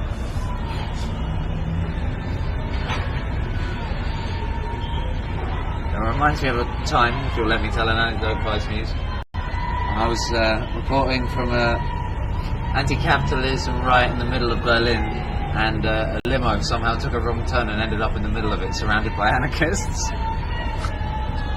Felt quite bad for the people inside the limo.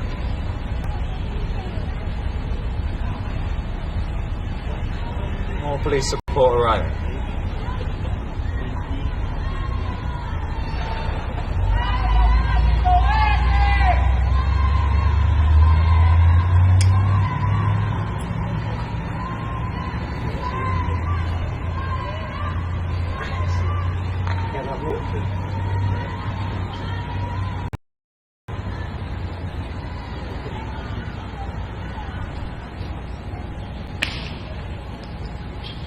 Are those?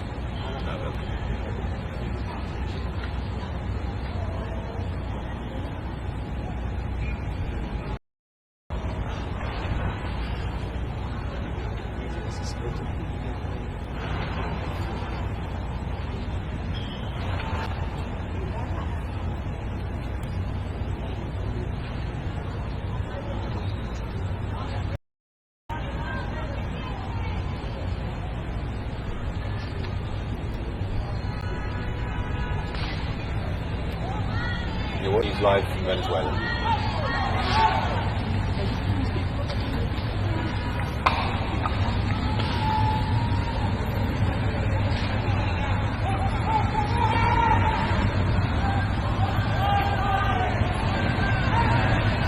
There's a lot of motorbikes showing up in the square now.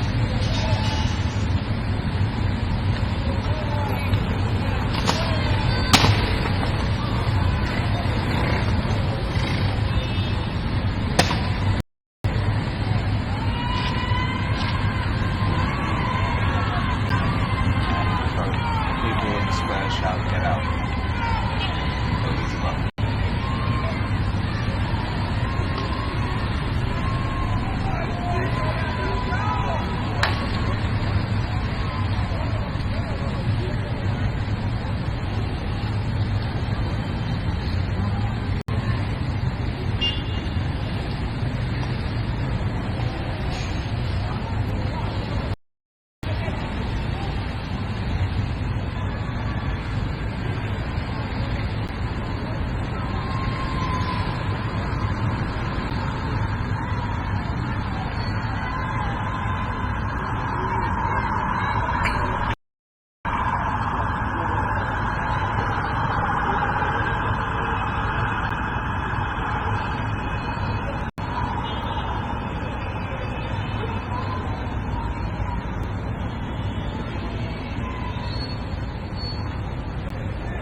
prouder singing this government will fall.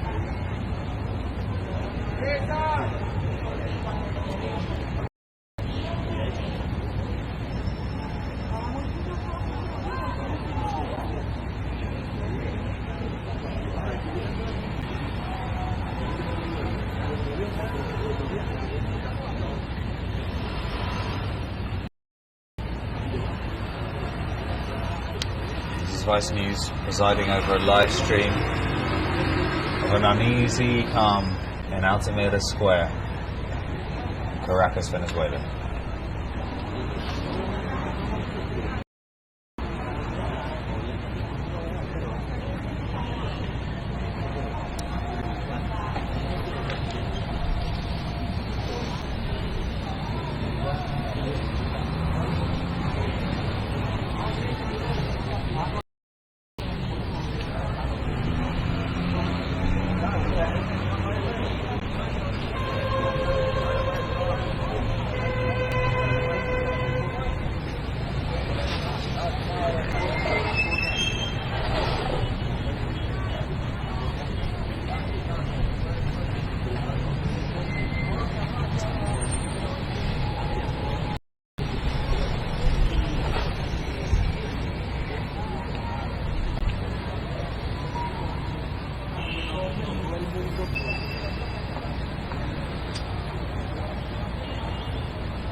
This is Alex Miller reporting live from Caracas for Vice News on YouTube. Right now, our main competition in the Venezuelan viewing charts are Nicolas Maduro, the president, speaking on many channels simultaneously. You may have more camera angles, or we've got more.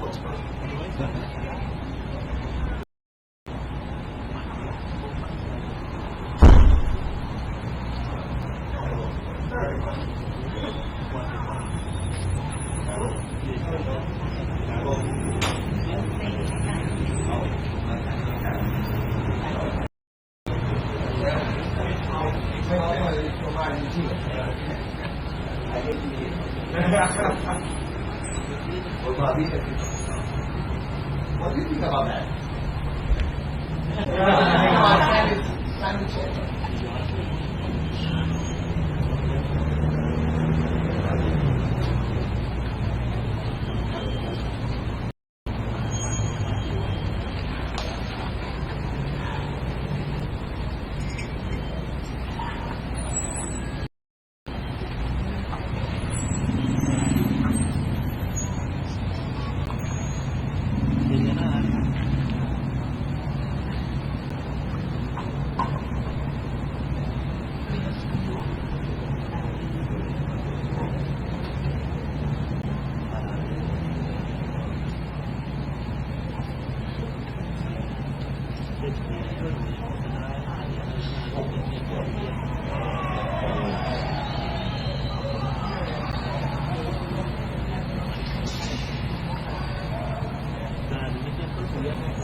is Alex Miller updating the live stream. You're watching Vice News live streaming from Caracas above Altamira Square in Venezuela. Today, about 3 hours ago now, protesters and police were clashing in the center of Altamira Square. Protesters were throwing stones, police were firing tear gas. Unlike previous clashes I've seen here, and I've now been here for a couple of weeks and seen quite a few, the police managed to clear the square pretty efficiently, pretty quickly. A few days ago they had the tactic of hiding behind enormous metal screens which they erected at various tributaries towards the square. But for the last few days they've realized that going face to face is a more effective way of getting rid of the protesters. So what they did today was just very quickly start laying a bath of tear gas all over the protesters, walking slowly forward as they did it. By the time you came up into the frame you're probably seeing now, the numbers of protesters dispersed. At that point I was down amongst them, I was in the middle. Click back on the timeline to see what was happening there. I was amongst them, I was in the middle, and everyone was scattered because of the amount of tear gas. So the crowd screamed, ran, sprinted up through the square, trying to get out through one of these tributary streets. But in front of them were a line of motorcycles, something that hasn't happened yet in my time in Venezuela. The police were coming from two sides, two angles. This sent the crowd into a bit of a panic, and they crossed to the other side of the square. And I stood back as the police were going to come, and eventually managed to get into the building that we're in right now, continuing the live stream. Since then, there have been running battles between police and protesters on the streets near where we are now, which we have streamed live. And the police have been largely in control of Altamira Square. About half an hour ago now, the last group of protesters to make it in fired a few fireworks through the square. When they blew up, they seemed to flood the protesters with balls, basically, and they charged, zooming down towards the other end of the square. But police were waiting and fired tear gas at them, sending them scattering back. The police motorcycles veered out of the square around the corner and came in at a different angle, blocked it off once more. Now the only sounds you can really hear that of cars trying to maneuver their way through the debris and broken glass that have replaced the footfalls of police and protesters in Altamira Square. It seems like it's calm, but we've been here before, and sometimes it blows up again. But it is worth saying that in my time here I've heard many student leaders say that we should protest during the day and we should not protest at night. And that seems to be the rule that the protesters are following now. This isn't a safe city to be in at night time anyway, let alone when there's a phalanx of coppers armed with tear gas coming out. So I'm assuming that the vast majority of protesters have gone home now. Now today was dramatic, but in all honesty was smaller than we've seen before, and the police had more control of it. Similarly, this morning I went to a peaceful protest organised by a coalition of the opposition parties. Now everyone was anticipating an enormous turnout because Enrique Capriles of Justice First, the largest opposition party, was going to make an appearance, and he hadn't made an appearance at opposition protest since the violence began in February. People thought this would bring people in droves, but what I saw was large, but not as large, if you ask me, as the one I seen previously. That protest passed peacefully. Lilian Tintori, the wife of the jailed leader of Voluntad Popular, Leopoldo Lopez, spoke from the back of a van, clanging iconic pot and a spoon, which has been taken up by so many people fighting against perceived injustice around the world. But as I say, the protests were smaller than one a week ago and passed peacefully. Today we've seen running battles, but 2 days ago I saw larger running battles. And 6 days ago it seemed like the protesters had their on lock. We'll see again tomorrow, but I anticipate more of the same, slightly different results. You're watching Vice News, streaming live on YouTube from Altamira Square in Caracas, Venezuela. Venezuela? Sorry, I'm tired. Venezuela. I'm Alex Miller, reporting. There is a firework.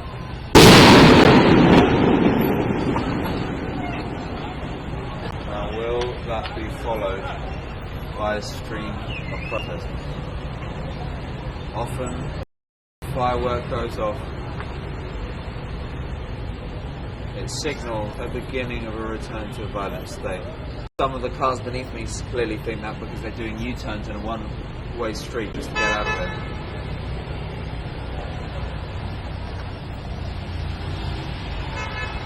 I can hear some honking, but nothing else. Perhaps I can see some protesters now re-entering the square. Police currently nowhere in sight. There is something happening beneath us, but it could be anything. A group of people milling around.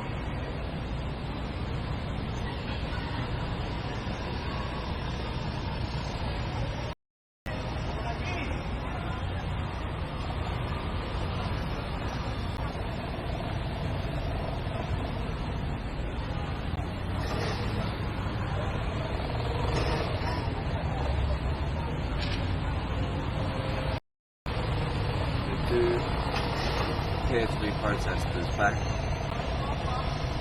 flooding back towards Altamira Square.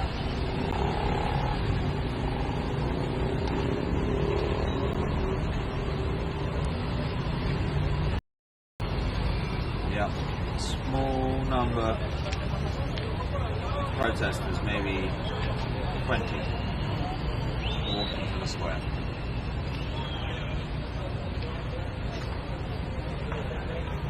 Keeping by the walls, keeping their profile low.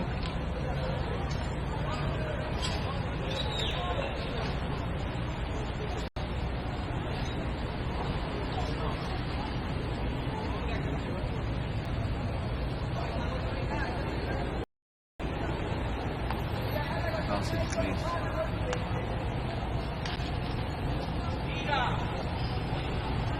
Just walking quiet. Trouble back tonight.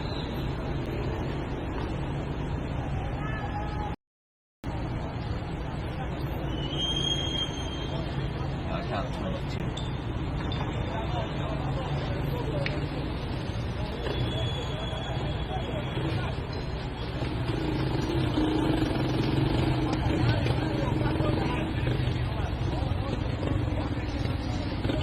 Some people clearly haven't had enough for tonight.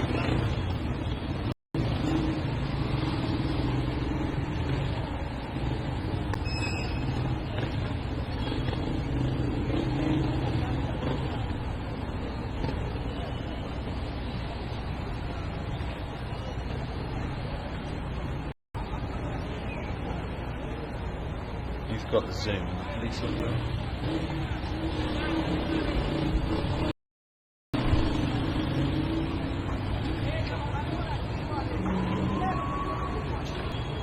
Can't see the police.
slow but steady trickle of protesters coming back into Altamira Square.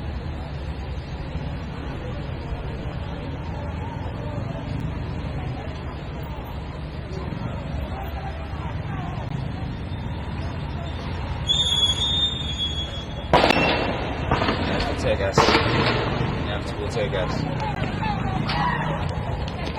And they're all back out.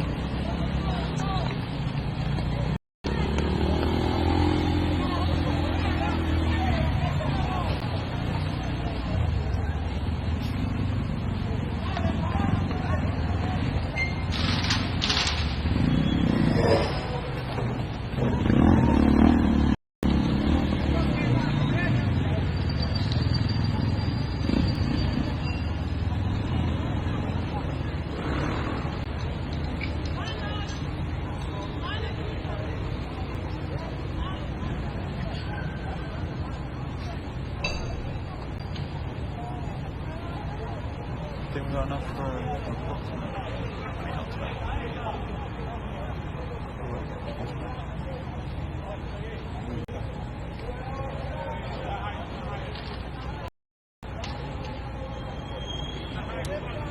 Quite satisfying. That's it.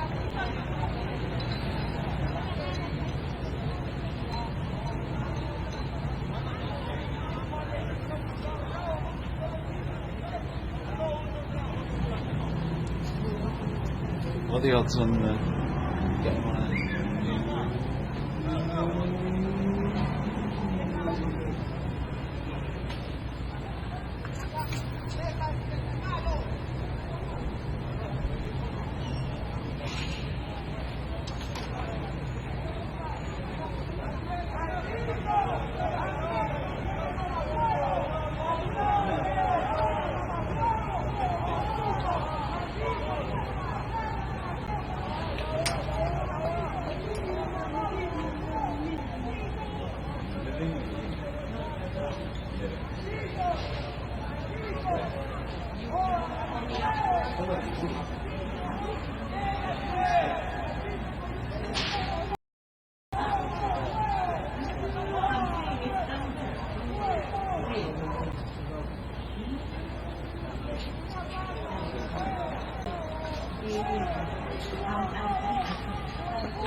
No, they're literally outside the window. You can't leave.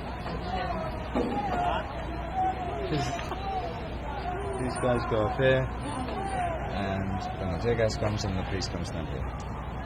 But they have an. You see that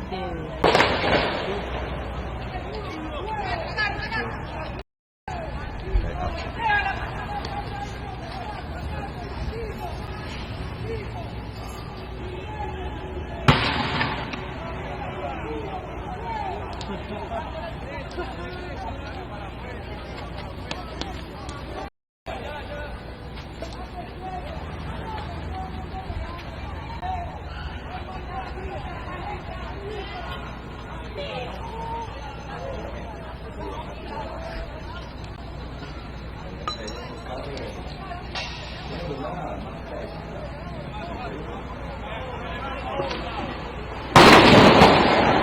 oh, that's a lot of tear gas. Okay. Police clearly firing tear gas once more.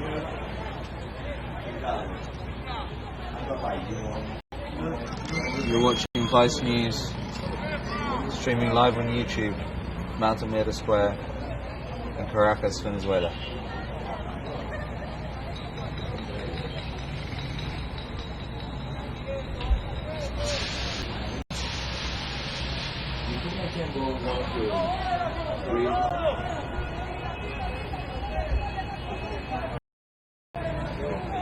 The dying embers of a riot here. There's about, I don't know, 25 protesters milling about. Police are occasionally firing gas at them.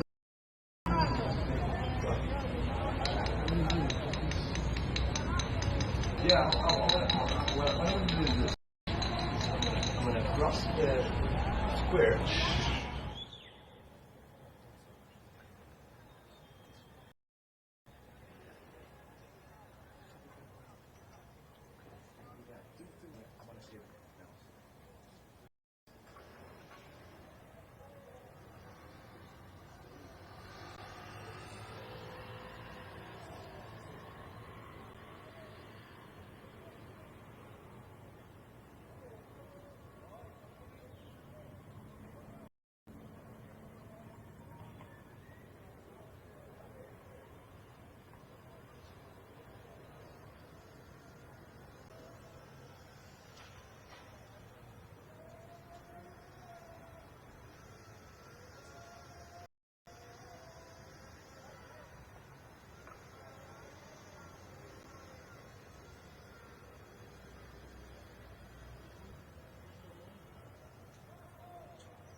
If you're going to go, get Victor to pick you up.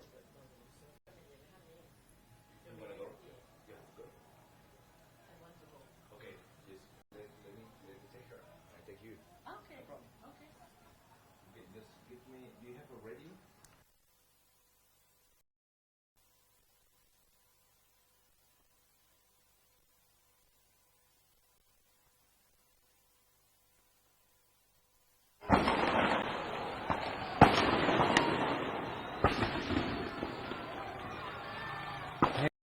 They're streaming forwards once again.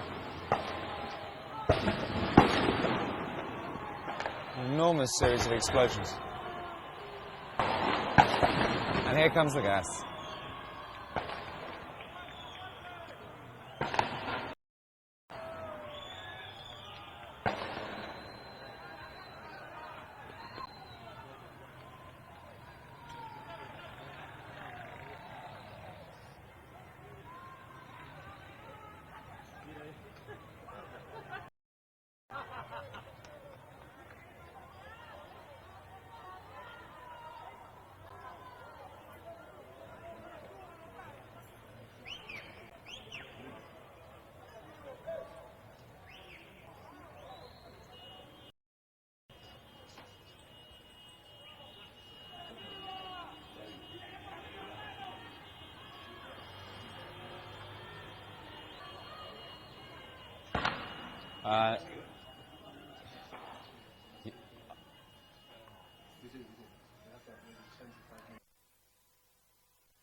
Okay.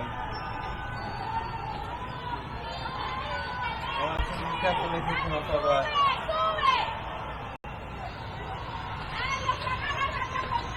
People around me are shouting instructions to them.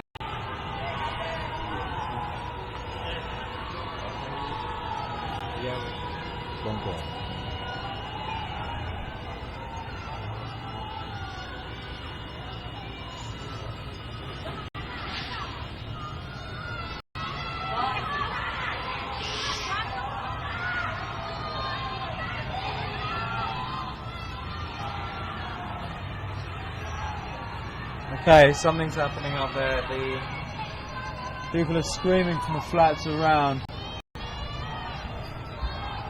And there's tear gas at that end of the square now. What happened was a policeman on a bike came down here, circled, and the protesters started chasing him. And I think it was a trap.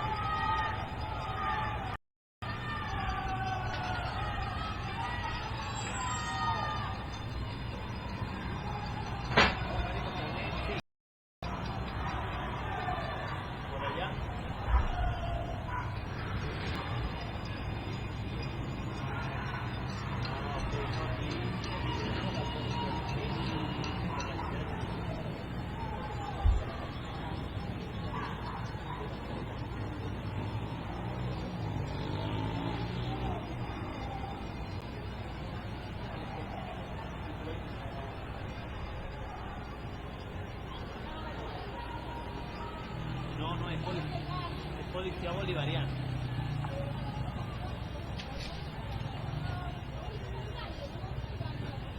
¿Cómo vi? ¿Qué dijeron? Es la bolivariana, igual. Sí, pero es que si nadie les abre, fíjate que ellos estaban diciendo, bueno, ábranos, pero si nadie Feo.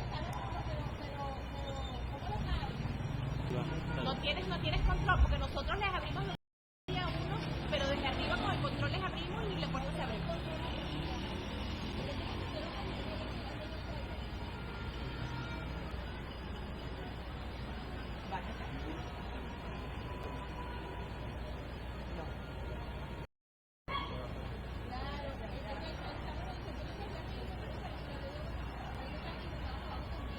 Pero se han ido para allá.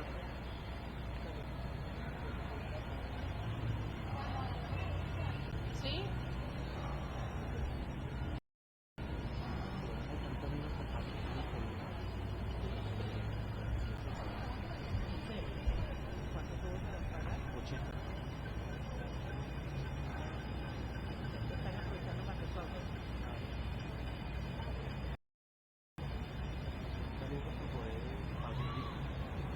Cuando no le imputarán nada.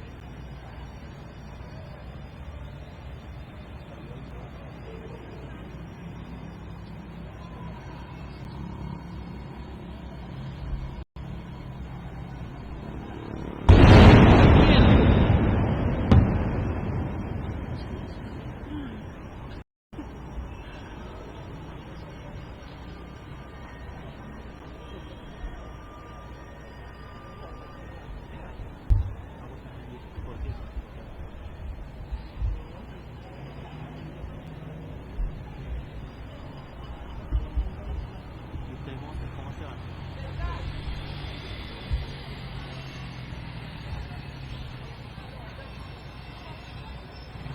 Ya no sé cómo se llama.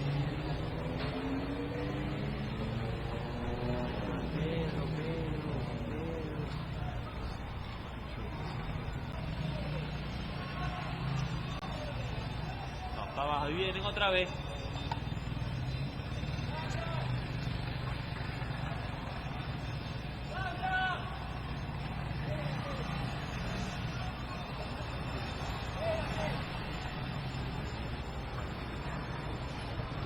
You're watching Vice News live stream on YouTube. Unrest in Altamira Square in Caracas, Venezuela. Es agradable. A small number of protesters remaining, but there's still a battle with the police. The occasional crack of a firecracker or bang of a rocket. Firework, I mean, Llevaba algo. still in the air. About 5 minutes ago was the last volley of tear gas.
llaman para pedir pizza.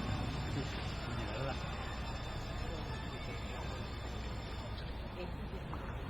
O sea, el que pide la pizza y luego tal. Y este más loco. O sea, ¿ah? Qué arrecho. Ah, yo te iba a brindar una, ¿no quieres? Qué arrecho. No, grítale. ¿De qué sabor la tiene? ¡Tráeme la pizza!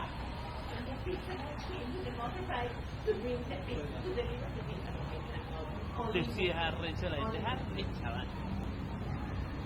Ojalá que el que se coma la pizza le caiga mal al... ¿Ya? Comiendo atún y galletica de soda.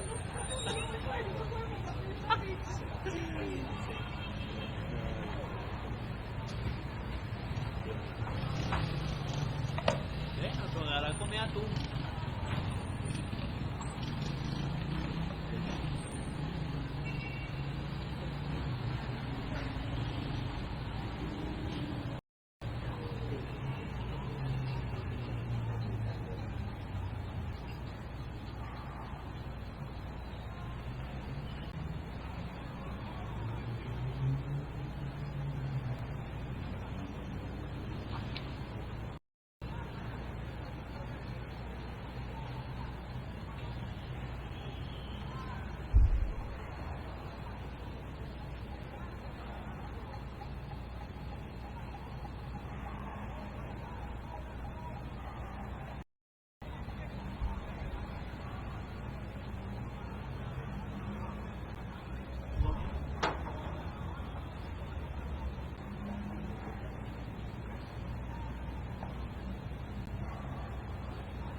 Mire, ya te la pizza, ¿viste? No, los jamones y eso nada más. Para que sea más rápido la que venga más rápido. Sin maíz. No hay maíz. Y hay que ver si hay queso.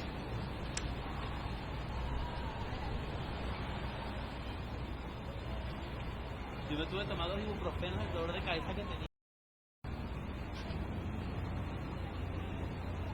Sí. Y Dorita tomando whisky también. ¿Por qué? Se pone nervioso.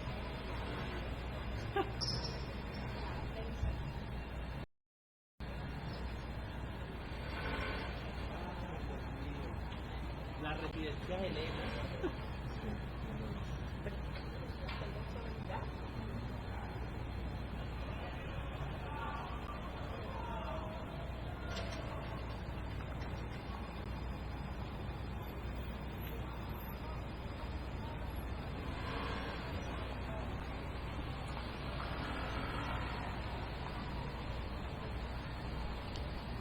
Están haciendo desastre, pero en mi tour de Chacao, ¿eh?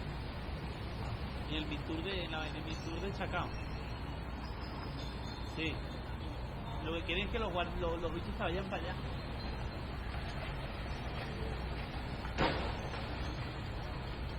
Yo tengo un pana que vive por allá. Me llama. No, pusieron una nevera y una lavadora en la mitad de la calle.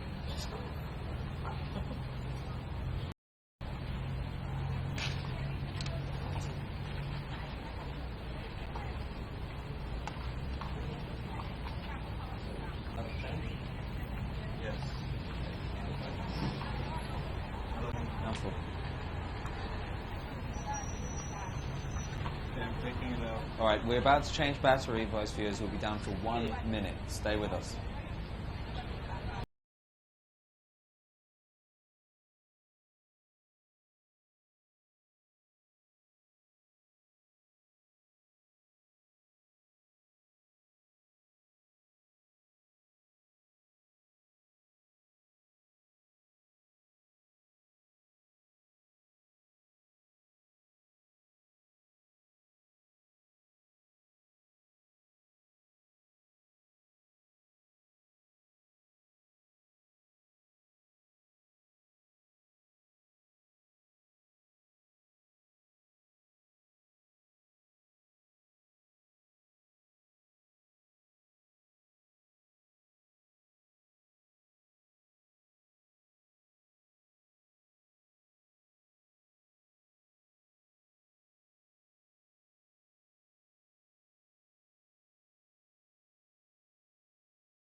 where today police and protesters have been clashing in the streets. About 3 hours ago, I was on the ground, in the thick of it, and as police confidently moved into the center of the square behind a wall of gas, they sandwiched the protesters with another group of police on motorcycles coming down from a different angle. Everyone scattered, and I came into the building we're in now. Things have been largely quietening down, but you can still hear the occasional bang. And only about 15 minutes ago, a small group of protesters managed to sneak back into the square, set off fireworks aimed at police, but were then chased through and ambushed. I'm Alex Miller, reporting live for Vice News on YouTube from Caracas, Venezuela. 3 metrobús se bajaron por aquí así. Y no pudieron pasar porque aquí había una barricada. ¿Para qué, huevón? Lo mismo que hizo este, pero era de aquel lado y de aquel. Feo, feo. ¿Y Dora grabó video?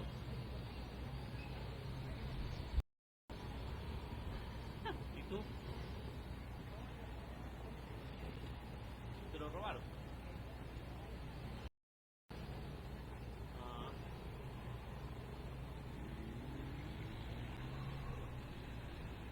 Ay, chamo.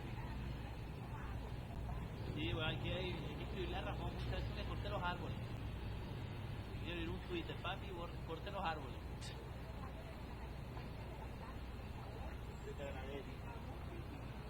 Le voy a decir que quite de aquí para... Le voy a decir que quite de aquí para abajo. Sí. Ármame todo una vez para poder salir. Echa calor. Ahorita escribió en el Twitter que había... Están lanzando perdigones, no sé qué. Y bueno, ahí... Fue y la policía echa acá a sacar los muchachos. Mira la fogata que hicieron allá.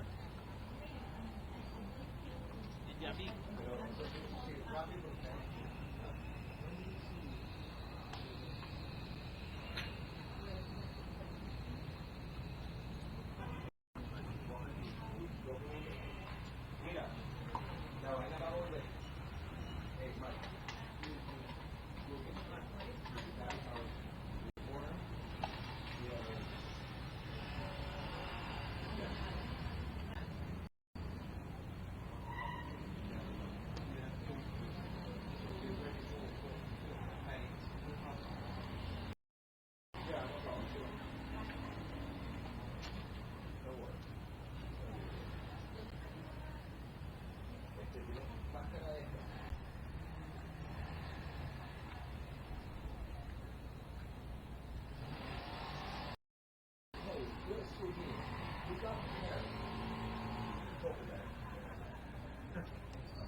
Ya te lo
all right. The thing is, if you find a language to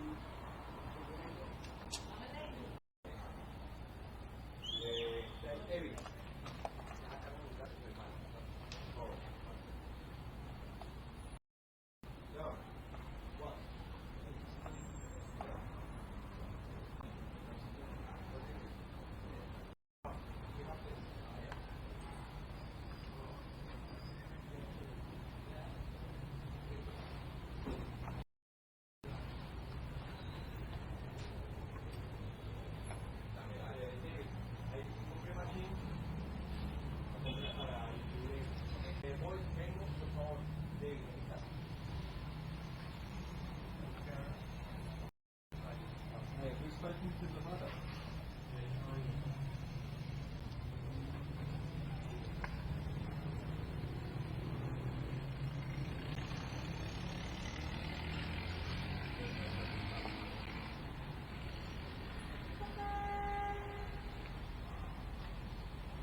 Bueno, brother, pero gracias, chido.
Hi, you're listening to Vice News, streaming live on YouTube.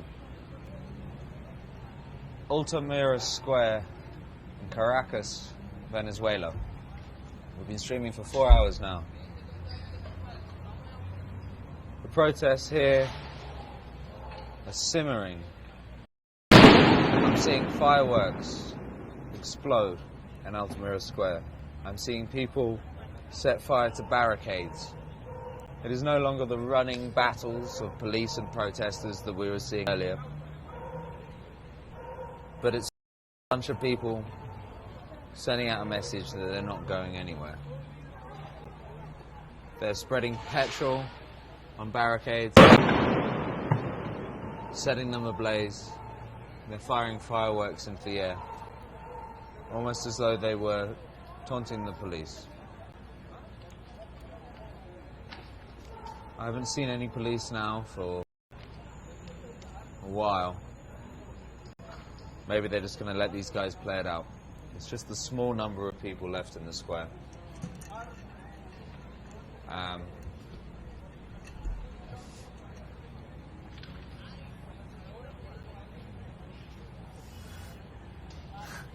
But today, listen to that. Now with no police, it's merely a sound of defiance. They're saying, we're not going anywhere. These barricades are staying.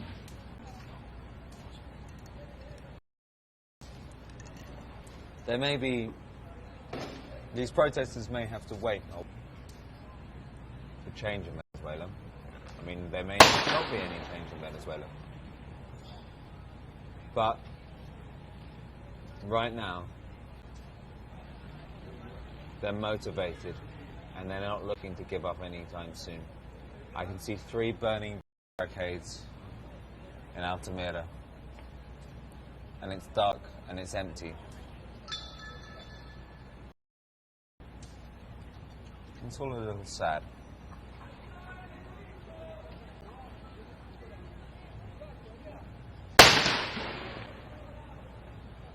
Some people are strolling home the street, a little nervous looking. Nasty fumes are filling the air. But for once it's not tear gas, it's burning wood and rubber, rubbish, up by the protesters at the barricades. They're tearing pieces from advertising and throwing them on the barricades. But I mean, we're talking people. Today is over, largely. But these people are here burning their bodies to send a message that while today might be finished, the movement isn't. Earlier on, there were running battles through the streets, and the police were the definite winners of those. They cleared the square in good time. I mean, I'm guessing about 20 minutes. Since then, the battles moved up from the square to different blocks.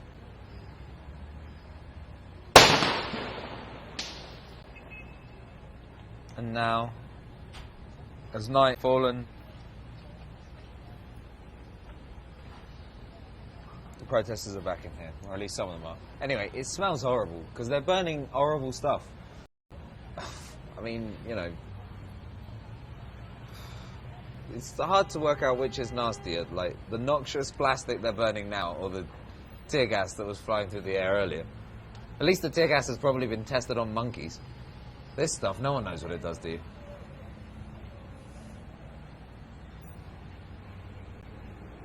I do find it incredible that the people who live in Altamira Square are so anti-government that they continue to support this unrest outside of their windows. And I think that probably goes a long way to saying how unhappy so many Venezuelans are. I mean, this is an unstable country to live in. I've been here for nearly 2 weeks. In the first week, one contact of mine was robbed at gunpoint. Then another contact of mine managed to escape an attempted carjacking at gunpoint. And then as we were driving through the motorway, our driver cut up someone and he pulled alongside and waved a gun at us. So clearly this is an unsafe place. But you know what was also unsafe is that person dousing the street with petrol.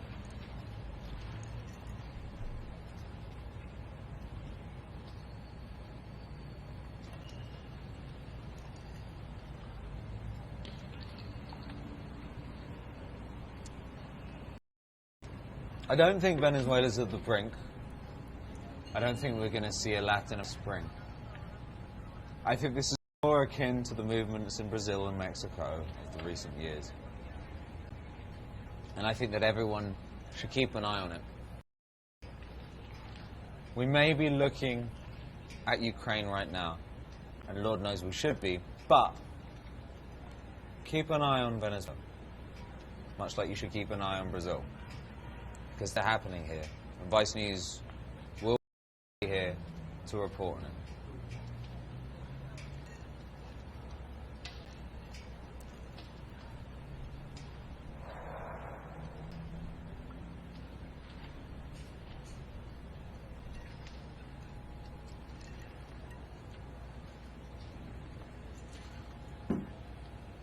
I just want to say that while we've been here, although this is a starkly divided country,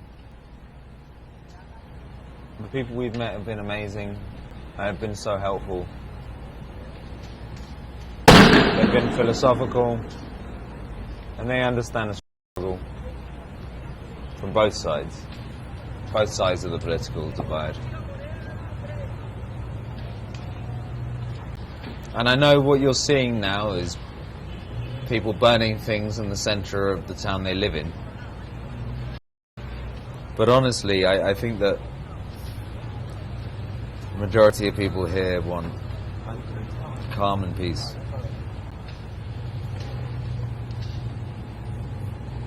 I'm Alex Miller, reporting for Vice News, live on YouTube from Caracas, the capital of Venezuela. I hope you've been watching our dispatches on Vice News. You can see them. 5 dispatches so far. The 6th will follow. And then a 30-minute documentary will be out within a fortnight. This is what Vice does. We go to a place, we make daily updates, we live stream, and then we give you a full-blown, thoughtful documentary on it. And we're doing this around the world. Simon Ostrovsky is in Ukraine reporting now. I and my crew are in Venezuela. We are all around the world. You're watching Vice News live in Caracas.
You're watching Vice News live on YouTube from Altamira in Caracas, Venezuela. I've been Alex Miller, your correspondent today. But we're signing off for the evening. Today has seen fighting from police and protesters in Altamira Square. Tear gas versus stones and Molotovs.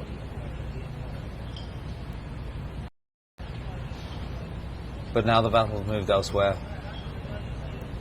and all that's left in Altamira Square, burning barricades by the protest movement that refuse to stop. Thanks very much for watching.